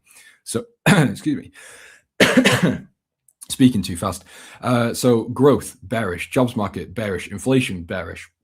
So as long as these three are all good to go, I don't really care about the top three because these are not really market drivers. You could say institutional activity and COT drive markets, which is a fair statement, but it is a week behind and it doesn't really matter too much. Sentiment bias, I also don't really care what retails are doing because, it doesn't tell me that much. They lose obviously the majority of the time, but that's not really enough. It's good for the overall direction, but it doesn't matter too much for me. And then technicals, obviously I have moving averages, I found my own trend, but yeah, fundamentals there, so that's all good. So when we look at euro dollar, which I'm actually already in a short position for, by the way, that was my own personal framework, if you will. They do matter, but again, you need to figure out for your strategy how they fit in. So euro dollar, I think, is still a very valid trade. The H4 is not looking great, but if we use the daily, which is also a very sensible idea, we take the fib from the high to the low. We're currently within this fib zone, which also lines up with previous structure on the left. So we've got the break, we've got the retest. Now we're just waiting for this continuation to the downside. We've got really nice potential targets on the daily as well, or in general. So when we look, or when we zoom out, there's so much going on. So we've got a lot of support here on the left, which would obviously be sort of TP1, if that's the way you trade, which would be, for me in this trade, would be about 2% profit. We could look down here, which sort of extends to this level here, which would be about 4%. Again, this is obviously if you took the same stop loss, same entry. And then if you got, an absolute collapse of this market down towards parity, then you've got a really nice take profit level at, what level is that? It'd be 1.05. So yeah, euro dollar, I think it unequivocally bearish. Then we've also got some pretty nice, hold on, let me just take a quick look. So Danske Bank has a target at 1.12. ING has a target at 1.13. Credit Agricole 1.14. ING 1.15. SEB or SEB is at 1.15 as well. JP Morgan's also 1.15. And then Naxis, however you say that, is at 1.2. There's only one institution that's bullish on euro dollar at the moment, at least from what I see. SpaceX is the biggest talk ever in history. Yeah, I would agree. I think it's not just big because of the speculation and sort of the doomer talk around it, like I've been saying. I think it's also big because it's the biggest IPO in history, valuation wise. So, I saw a thing this morning. Nvidia is worth more than the entire pharmaceuticals market. And again, I'm saying I saw this. I don't know for a fact. I could be wrong. Maybe my source is bad. So if you do use this information, make sure you double check it. But yeah, I think the stock market, generally speaking, especially within the tech sector, I would say is extremely overvalued. I'm not really sure anyone would disagree. Maybe they would, but again, I'm taking this from more of a FX trader's point of view rather than a stock expert. Bearish, okay. Why euro pound kind of stuck there? Could you please look at that? Yeah, so euro pound is kind of stuck because there's not much going on. So let's take the daily. Let's get rid of all this. Actually, hold on. I think I've already got my analysis drawn up on this chart. There we go.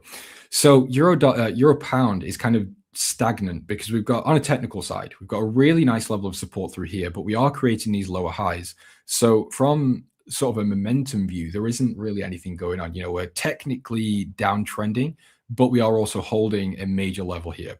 So there is that idea that there really isn't much to do on a technical side. But then if we look at the fundamentals for euro pound, again, I don't think there's really anything going on here. So he's -4, which is actually interesting. I would have expected it to be positive, to be fair. However, again, the fundamentals just aren't really there. So we don't really have fundamentals. There's not really much going on the technical side. On a central bank aspect, what do we have here? So yeah, the ECB is on hold, and the Bank of England is currently holding restrictive. But yeah, I mean, I don't really think the Bank of England has much room to hike, to be honest. I think growth is a bit of a problem, or at least will be coming a pretty serious problem eventually. So yeah, I think from a central bank side as well, there's just not really enough to warrant a position. Am I still considering Euro Aussie? Yes, I am still considering Euro Aussie. I've not actually looked at that one in a while. Well, I say a while, since yesterday. However, we are starting to see what I want to see. So if you've been paying attention to what I've been talking about in this market, when we were sort of down here, we were looking at the weekly support level. Since then, the next idea was we needed to see these highs break, and we need to see a higher high get printed, which has happened. We now need to see, I now need to see a pullback into this level, retest the previous high, this break, retest into the 50% retracement. We've already got the bullish trend that's established now, and then that would provide the technical setup for me to get along. On a fundamental side, it's not super clean. So as you said, it's not on the edge. I think as you said, it's not on the edge finder as a bullish reading. I don't think, actually. Let me just double check before I say that with certainty. Yeah, no, it's not. It's got a score of 2, which again isn't enough to warrant a trade by itself. However, when we take into account the idea of the Aussie dollar unwind that I've been talking about, the fact this market's had a really aggressive move to the downside, and I just really think this market needs to have a bit of a correction back to the upside. So if we look at the monthly time frame, we came down to the monthly 200 moving average, the RSI. Not anymore, but was a little bit oversold here. Same thing on the weekly as well, became quite oversold. So I think all the technical signs really are there that we do have a little bit of room to head higher. Maybe not all the way back up to the highs up here, but yeah, I would say there is definitely upside potential.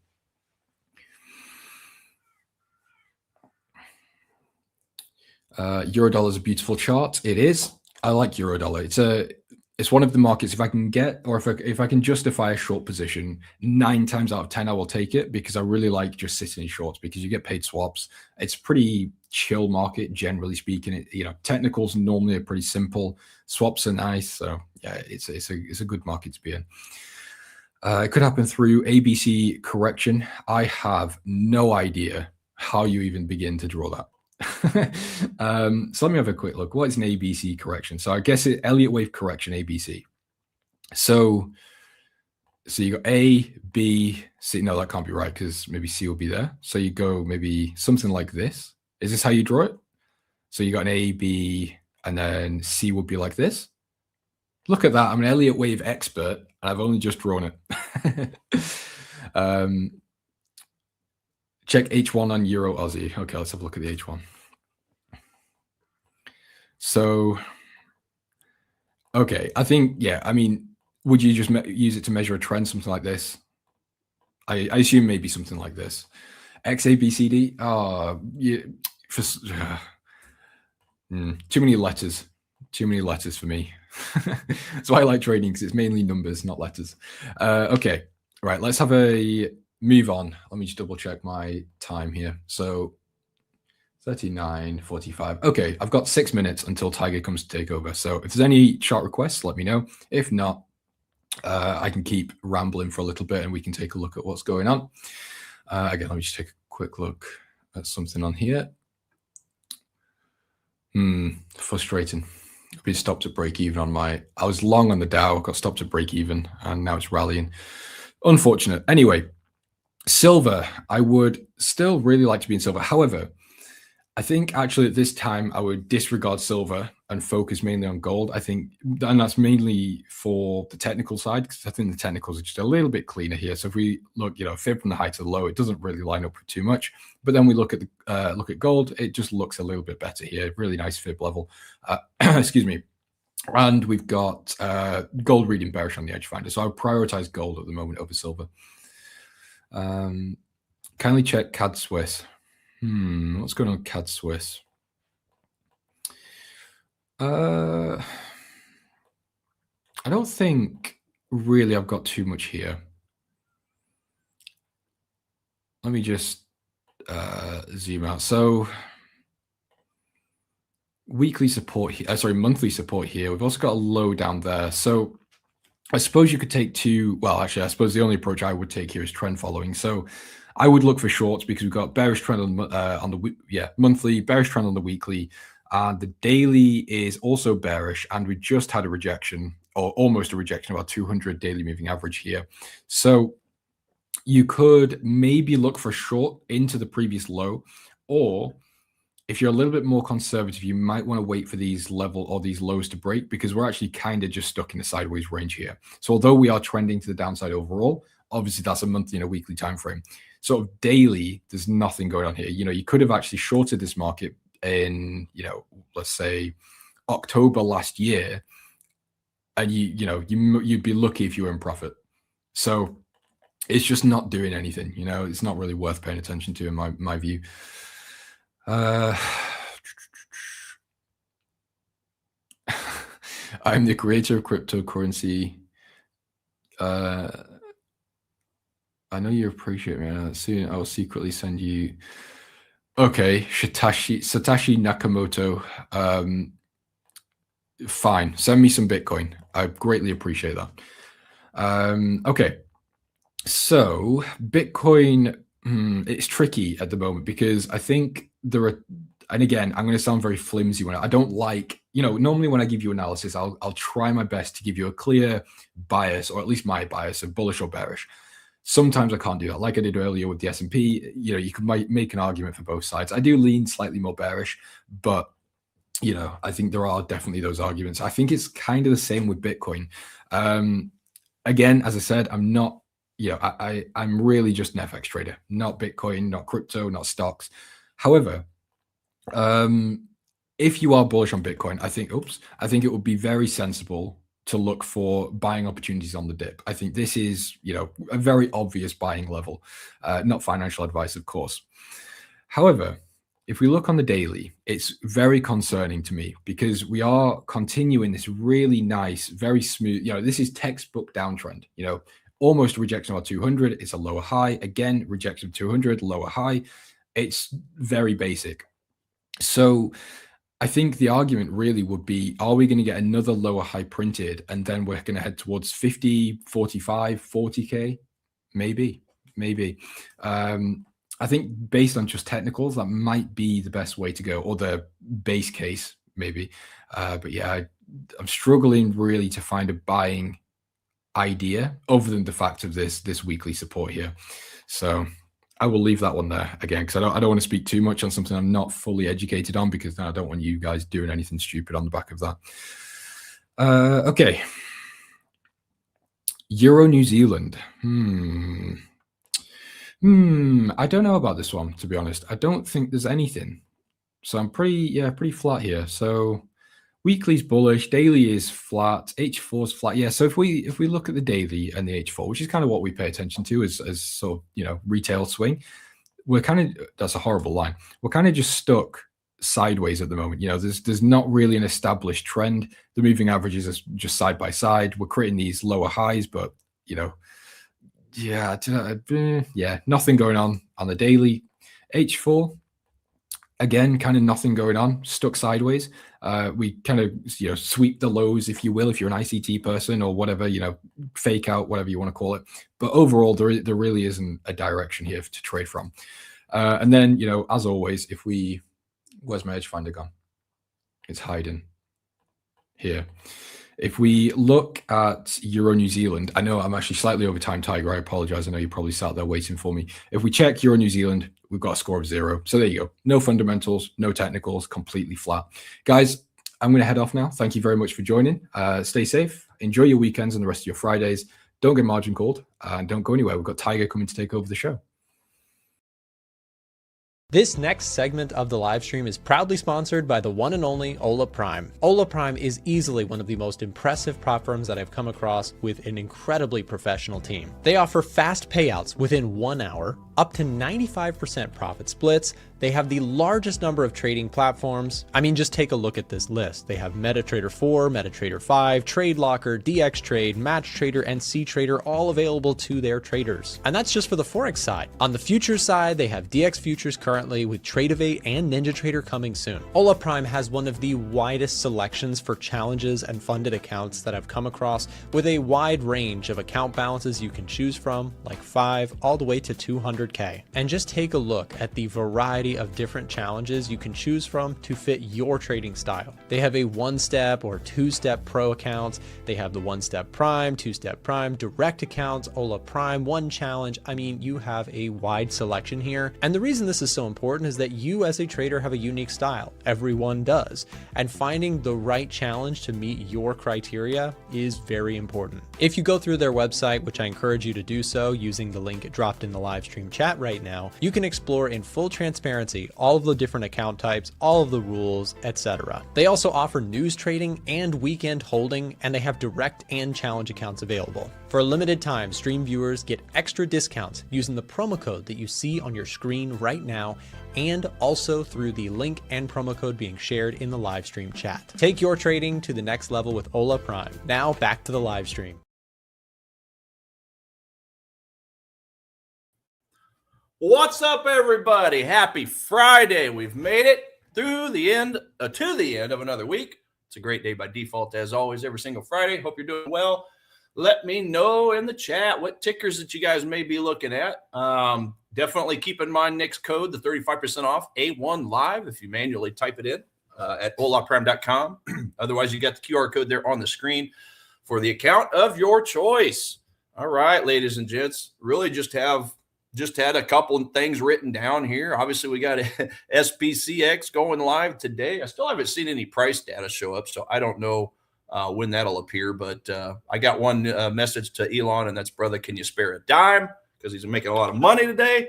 Actually, yesterday already, $75 billion for that IPO, plus whatever the crowd does today. So it's going to be interesting to see if it flies up or if it plummets. Just for kicks, just to be cheeky, I put a $50 limit order in on my Robinhood account if it drops that far.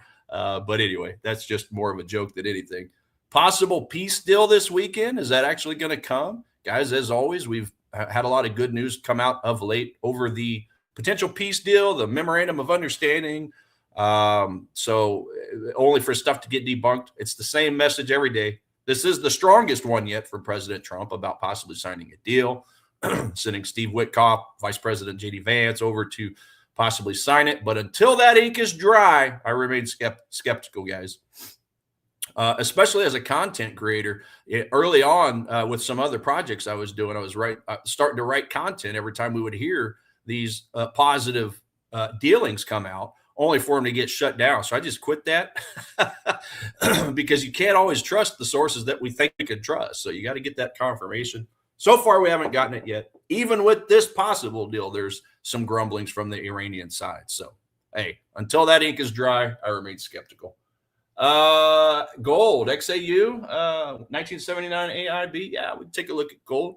I'm interested in gold after we get the COT report come in today after the bell, because that if you guys remember, I might have mentioned this earlier in the week, but they did increase their net long percentage by 6%, the most previous data we have. Now, this data at this point is 10 days old, okay, the data that we see here, but the gold was increased by 6% from the big banks institutions. Silver was down here at 1.5% as well.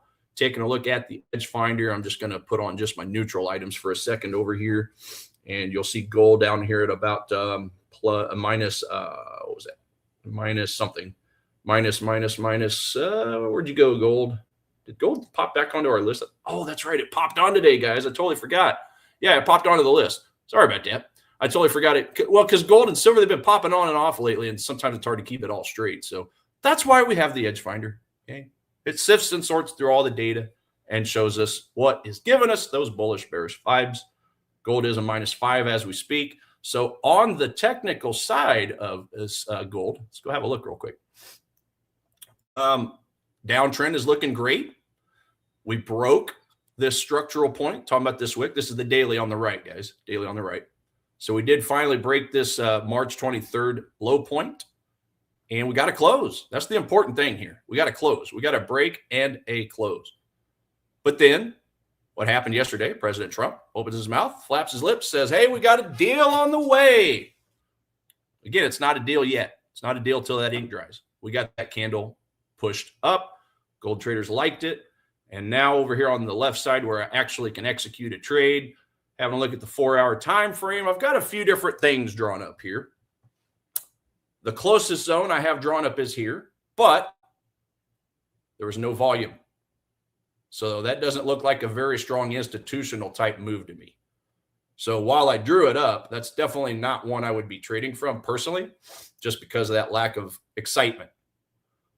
The one up top is probably the strongest because the leg out candle gave us a nice yellow expanded range candle on the volume spread analysis indicator. Okay. So that is going to be the one I'm personally keeping my eyes on. As always, guys, not financial advice. Just like Nick says, just showing you what I'm interested in. Do your own due diligence on this stuff. 43.24 is definitely an area of interest for me personally. You can see I did also draw up a daily supply kind of in here. Now, I kind of had to get a little creative with this thing because normally I'll just use the daily candle. Well, if I use just the daily candle like that, let me get rid of this now that I know I'm not going to trade it. The gap, how else do I put this? It sucks. There's not much of a gap here. Okay. If I take my gap to, or my box, I go to the distal line of the, or I should say the proximal line rather, of the supply zone, which is the bottom of that daily candle. And I skip this, what is by definition the leg out candle, although it's not very exciting. And then we go to the top of the next candle. That gives us a very, very ugly, very skinny, very yucky gap. This isn't that much of a gap to me. It is a gap by definition, but it's just not very strong. That's not showing me where supply heavily exceeded demand. Okay. But it is a gap nevertheless by definition. It's just not a strong one. What if we combine this daily candle with this daily candle for the supply zone? Okay. What if we do that? So let me grab that and steal it, take it over here. Now we turn it into a 2-day supply zone. That's not something you hear about all the time, is it? What does our gap look like here? A little better, but still not that strong. Okay. It's a little wider of a gap. But hey, at the end of the day, it's not a surprise because, again, gold liked that rumor. I'll still call it a rumor at this point. It liked the rumor of a good deal or of a deal getting taken care of. And then it did stop and it did leave us this bit of a gap. So the gap is a tiny bit better. I guess what I'm saying is if we want to utilize that as a daily, I better have something strong on a 4-hour time frame, 4-hour, 2-hour, 1 hour. And I think it looks pretty strong on a 4-hour. So that's why I'm considering this area, this 43.24 area, looking at this 4-hour supply zone inside of the daily, whether we use the 1-day candle or the 2-day candle, because this gap looks a lot better. We got the proximal line of the 4-hour supply. You skip the leg out candle, you go to the top of the second candle. This gap looks a little better. This gap is just a little bigger than the zone itself. So the 4-hour picture to me looks a lot prettier than the daily. Daily looks kind of hideous. It looks kind of ugly. In fact, if we look at the daily, did the daily even go 3 units, the range? Well, this would be the bottom of the daily. This would be the top. So that's 117 points, 117 pips, however you want to look at that. What's 117 times 3? Well, I can tell you it's going to be way bigger than this, 211. That's basically almost a 2-to-1 reward. Forget the risk for a second. That's about a 2 unit reward. That's not very sexy, guys. I need this thing to go further down and give me at least a 3. So that's why I'm not really excited about the daily.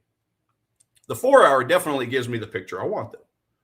Bottom of the daily, top of the daily, that, or I should say 4 hour. That's 20 points. What's 20 times 3? That's 60. Okay. Right here is 60, somewhere in here. There's 60. And then we go all the way down to here. So that's 300. So that is a much better reward picture on the 4 hour time frame. Okay.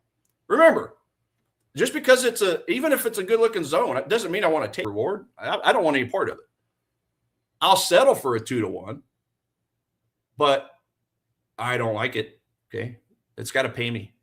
Be selfish, be stingy. Make sure these areas are going to pay you before you enter.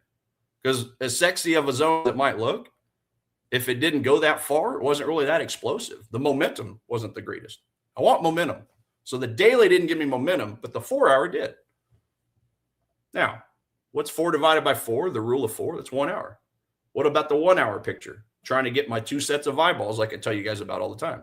I've got the 4 hour time frame eyeballs. What about the day? What about the 1 hour? Does a 1 hour give me a decent picture?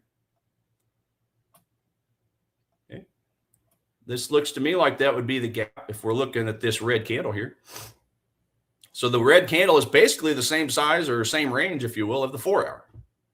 And here's my gap. So the gap looks okay. It's not great, but it's okay. So this basically barely makes the cut for me as a short opportunity. And when I say barely, that means I'm not risking a normal risk. Probably going to cut it in half.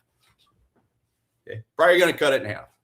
But, or you can even look at this as a DCA, a dollar cost average. Perhaps you put in a partial order here, stop loss higher up. Look at this as a little more longer term move.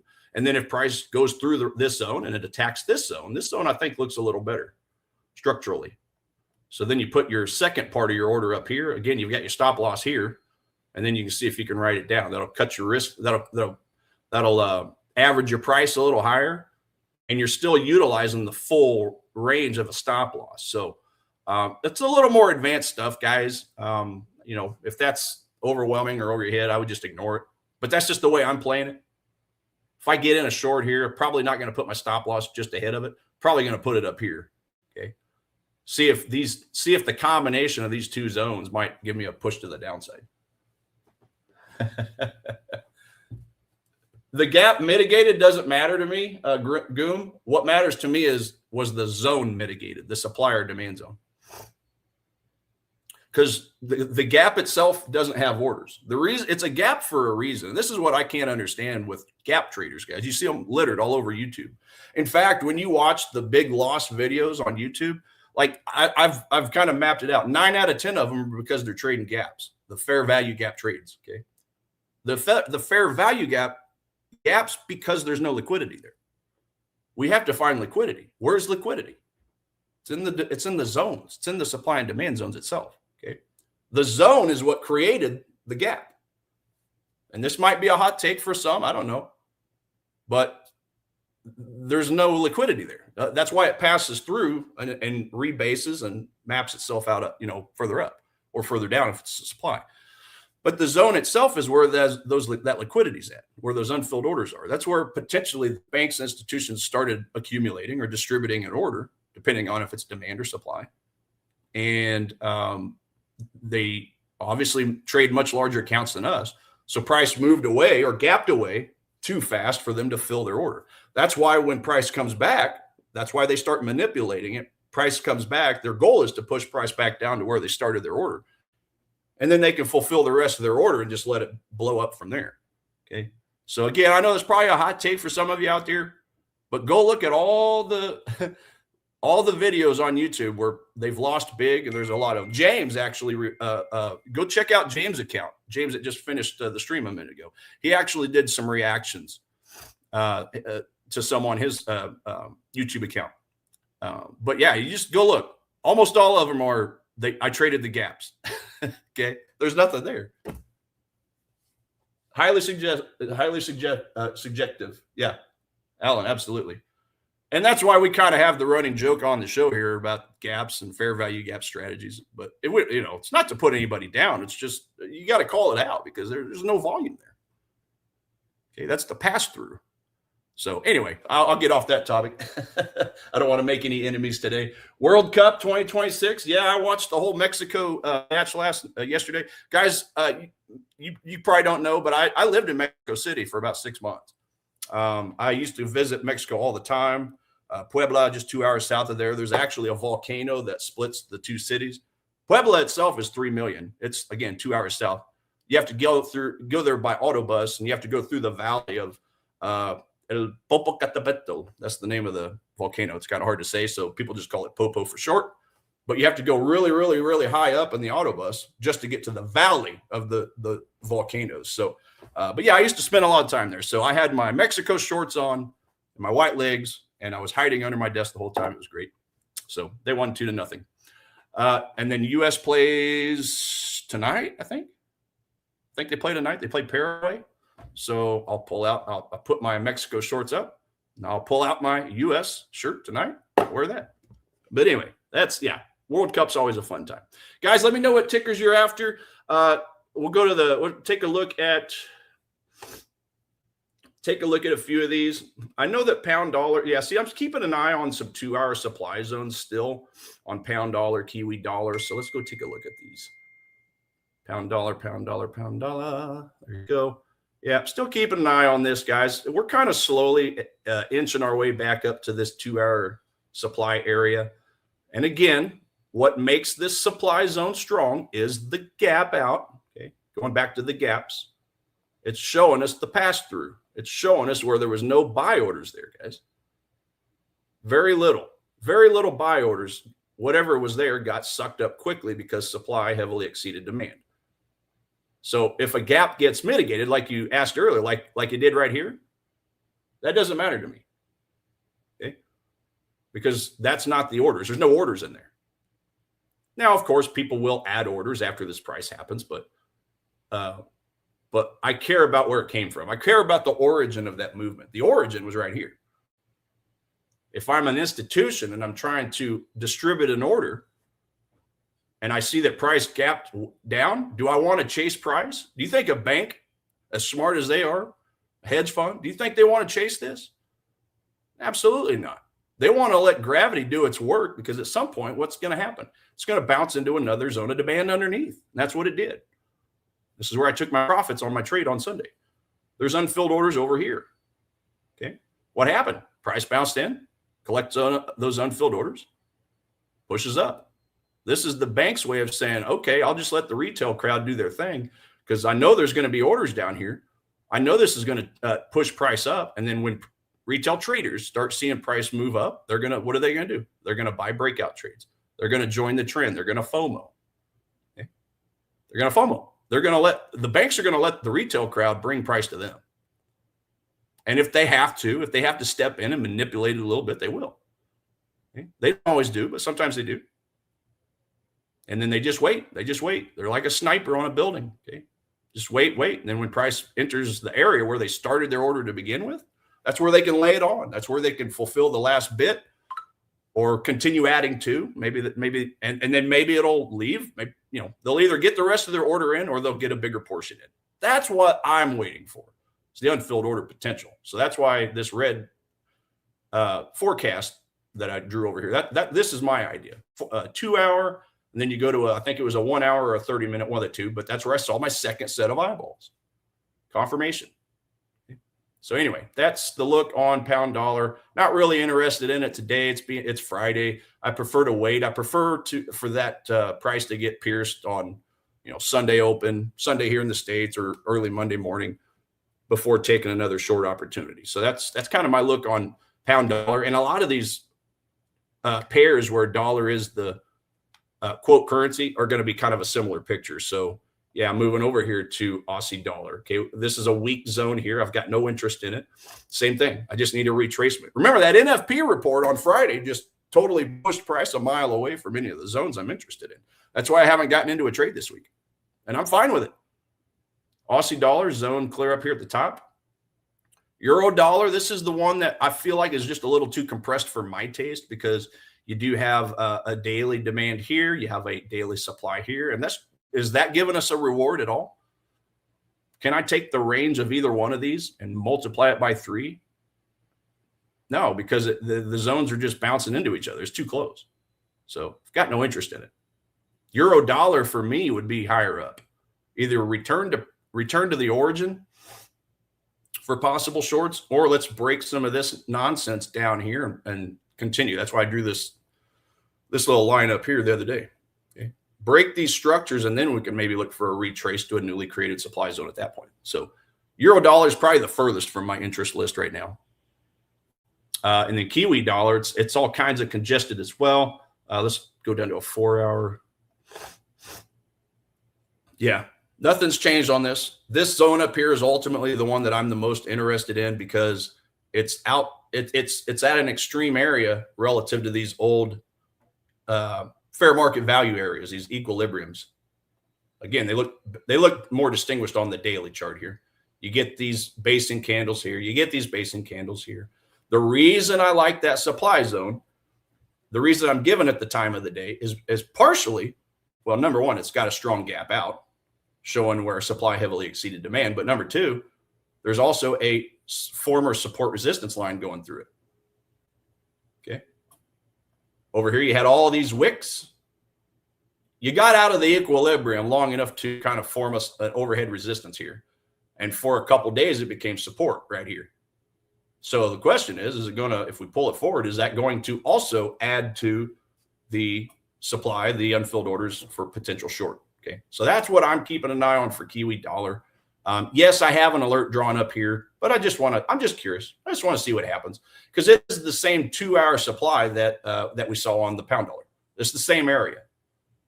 So I do want to see what happens there. But the reality is this: even if it hits that 2-hour, I'm going to stick with the pound dollar. Number one, because it's the most bearish asset. Going back to the edge finder, okay, -9. Actually, Kiwi, they're the same. I guess I should take that back. But yeah, very bearish look. So again, just want to see what happens. See what happens with the COT report, especially for the pound dollar, because it was pretty neutral rating. Kiwi dollar had a nice bearish rating. Okay, the banks favored the dollar over the Kiwi this most recent report. But again, it's 10 days old at this point. I want to get some updated. I want to get some fresh numbers today after the bell to see if I can use the COT report to my favor for the open of the next week, the Sunday. Which time frame? So I look at monthly, weekly, daily. Okay, I try to look at the confluences there for the higher time frame. But ultimately, I want to write a box, a rectangle around a daily time frame for my daily supply or demand zone. That's the first step. Okay. First step, daily supply in this example here. And then inside of that daily, I want to find a 4-hour supply. So you can see right here was a perfect example, an old example. We had a daily supply, and you see this old line, which I always change the colors when they've been mitigated or touched. But you had 2 sets of eyeballs on this particular spot in time. Oh, by the way, you had a little bit of a former support back here, which I would say that's probably more minor. That's really not that good a one, but it is one nevertheless, going right through the heart of that supply zone. It's all about finding where odds enhancers intersect. So I saw up here 4-hour. This was why I shorted this position. Okay, this was the one I shorted because we had daily set of eyeballs and a 4-hour set of eyeballs. And we had a nice bearish move out of that. Not, as you can see, the rest is history. It gave us our move. So daily for the first supply zone, demand zone. And then inside of that daily, I want to see a 4-hour. That's my favorite confluence in all the world. That's where me personally, I've had the most success is daily 4-hour. And then once price enters that 4-hour, I'll go down into a 1-hour, a 15-minute, a 30-minute, 15-minute, just to see if I get some confirmations there where I start getting that confirmation entry, meaning it has to have a temporary uptrend to get to that supply zone on a smaller time frame. So now once it hits, I want to see a break of structure to the downside, or most of you would call it change of character, okay, where you're breaking that downward structure and then getting a retrace one more time to hit a newly created supply zone. So it's a little bit intricate, but again, that's what 12 and a half years has done for me personally, guys. All the all the chart time. You start seeing patterns after a while. I've said it before, I'll say it again. Get your 10,000 hours of chart time out of the way as fast as possible, okay, to where you can start recognizing these basic patterns. And then once you figure it out, then it's good for about any asset as long as it's got liquidity. Okay, talking about supply and demand zones. So let's see. I went through that. Dollar CAD was on our list for a short time. It fell off, so it's neutral, but we'll take a look at it anyway. Again, the former supply that we had was real strong a couple times because it pushed price down here, went a little deeper, pushed price down here. And on the third time, this is why I don't like to reuse or mitigated zones. Third time it came up, pierced through it. So when we had that piercing action, well, okay, that's basically starts turning this into some flip zones. Do we have any possible flip zones here? And I see, and again, this is neutral right now, so I wouldn't trade this even if it came down to touch it. But I've got a daily and a 2-hour zone down here just kind of waiting. There's our daily demand, rather. And then inside of the daily, there was a 2-hour demand at the proximal line of the daily. So again, where does eyeballs intersect? Okay, where do eyeballs intersect? I think they intersect there, but it's a long ways away. We have just broken that overhead supply, like I said. So possibly look a little closer. I just don't like any of these pictures in here. No volume here. This is a mess. Yes, we have a gap, but the gap isn't the reason to trade. Okay? The gap is just a confirmation of the structure of the basing structure, which is nice, but there was no volume down here to back it up. Over here there was. You had your basing structure, and then on the leg out, you have a gap. You also have a yellow candle, above average volume, guys. And this isn't volume, your traditional volume. This is your tick volume, showing, hey, there were a lot of transactions that took place there. Okay. Again, if a bank's layering in their orders, they're trying to mask their orders. If they're trying to break this supply zone, because remember, it takes a lot of money to break supply and demand zones, swing highs and swing lows, support and resistance lines. If they're layering their order in, they have to do a lot of orders of small amounts. Otherwise, they're going to spook the market, or they're going to push market too fast, which they ended up doing, as evidenced by the above average volume and the fact they broke the structure. But they want to do as many orders as possible at small amounts. Okay, they can't put in $1 million order here, $5 million or $50 million order, because they'll get a terrible fill, price will fly up too fast, and they'll be buying along the way all through here. They don't want to do that. They want to concentrate their orders here. So that's just a little bit of understanding on how they have to kind of layer in their orders. Again, accumulate their orders, distribute if it's at the top and they're trying to push price down. So how do you know when we reach the 10,000 watching hours, man? When you get to the point to where you pull up a chart, any random chart, and you can just say, okay, I've got a demand zone here. Okay, I've got a supply zone here. There's a swing low. There's a double bottom. There's a break of structure right here where we broke structure. Okay, and then you can say, okay, well, the picture doesn't look the prettiest. What's a 6-hour look like? What's an 8-hour look like? Okay, you start playing around with time frames to see what gives you the prettiest picture. What about a 12-hour? What about a day? There you go, daily demand right here. Okay, it just gets to the point where you just start, the stuff it just becomes second nature. Okay, now I'm not saying that this is a strong daily demand by any means, but I'm just saying when you get to the point where you can pull up any random chart and that quickly you can find a zone. You can go through your list of, okay, did that zone give us a gap? Did it break a structure? Is there volume? Was the leg out strong? Did we have a yellow candle, a red candle, preferably? Is it low on the curve? Is it high on the curve? Okay, talking about curve analysis, swing low over here, swing high here, connect the dots. Where is my price? I'm in a premium price right now. Do I want to buy at expensive prices? Do I want to play in the middle, diddle in the middle where the retail traders tend to get chopped up? Or do I want to wait for a discount into the discount area and then look for my demand zones there? Okay, it takes time to get to that point. That's the stuff that nobody gets praised for. But we all have to go through that so that you can just instantly look at a chart. Now, the chart isn't the reason to take a trade. That's what the fundamentals are for. CNBC, Bloomberg, they don't talk about 5-minute moving average crossovers or breaks of structure or hell, even supply and demand zones at that time frame. Okay. They're too busy talking about the interest rates, the inflation numbers, the growth numbers, the labor data, the NFP that we just had on Friday, right? That's what they care about. So that's why Nick has put everything together. And like he said this morning, it's no surprise that 16 of these cells are devoted to fundamental readings. 2 for sentiment, talking about the relationship with smart money and dumb money. That's your confirmation. This is your why. Okay. From here to the right, this is the why to get into a trade. That is the reason to get into a trade. Now we need confirmation. What's the confirmation? It's seeing the relationship of the smart money and the dumb money. Are the banks in favor of where the fundamentals are leading? Great. Is the crowd going against it? Okay. Are they trying to take the other side because price is down and they're trying to catch a falling knife? Or price is way, way up and they're trying to stop a rocket ship?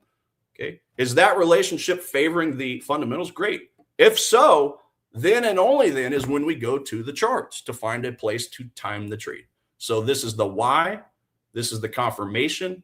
This is the timing mechanism, the charts. Okay. So hope that makes sense. I got to get up out of here. My time has expired, ladies and gents.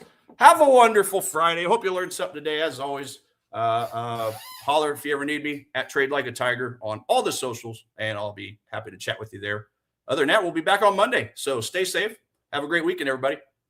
Thanks again for watching today's show. Our goal at A1 Trading is to continue to share free value to our audience through daily videos and articles, keeping you up to date with the latest market coverage. If you enjoy our content, make sure to subscribe for more.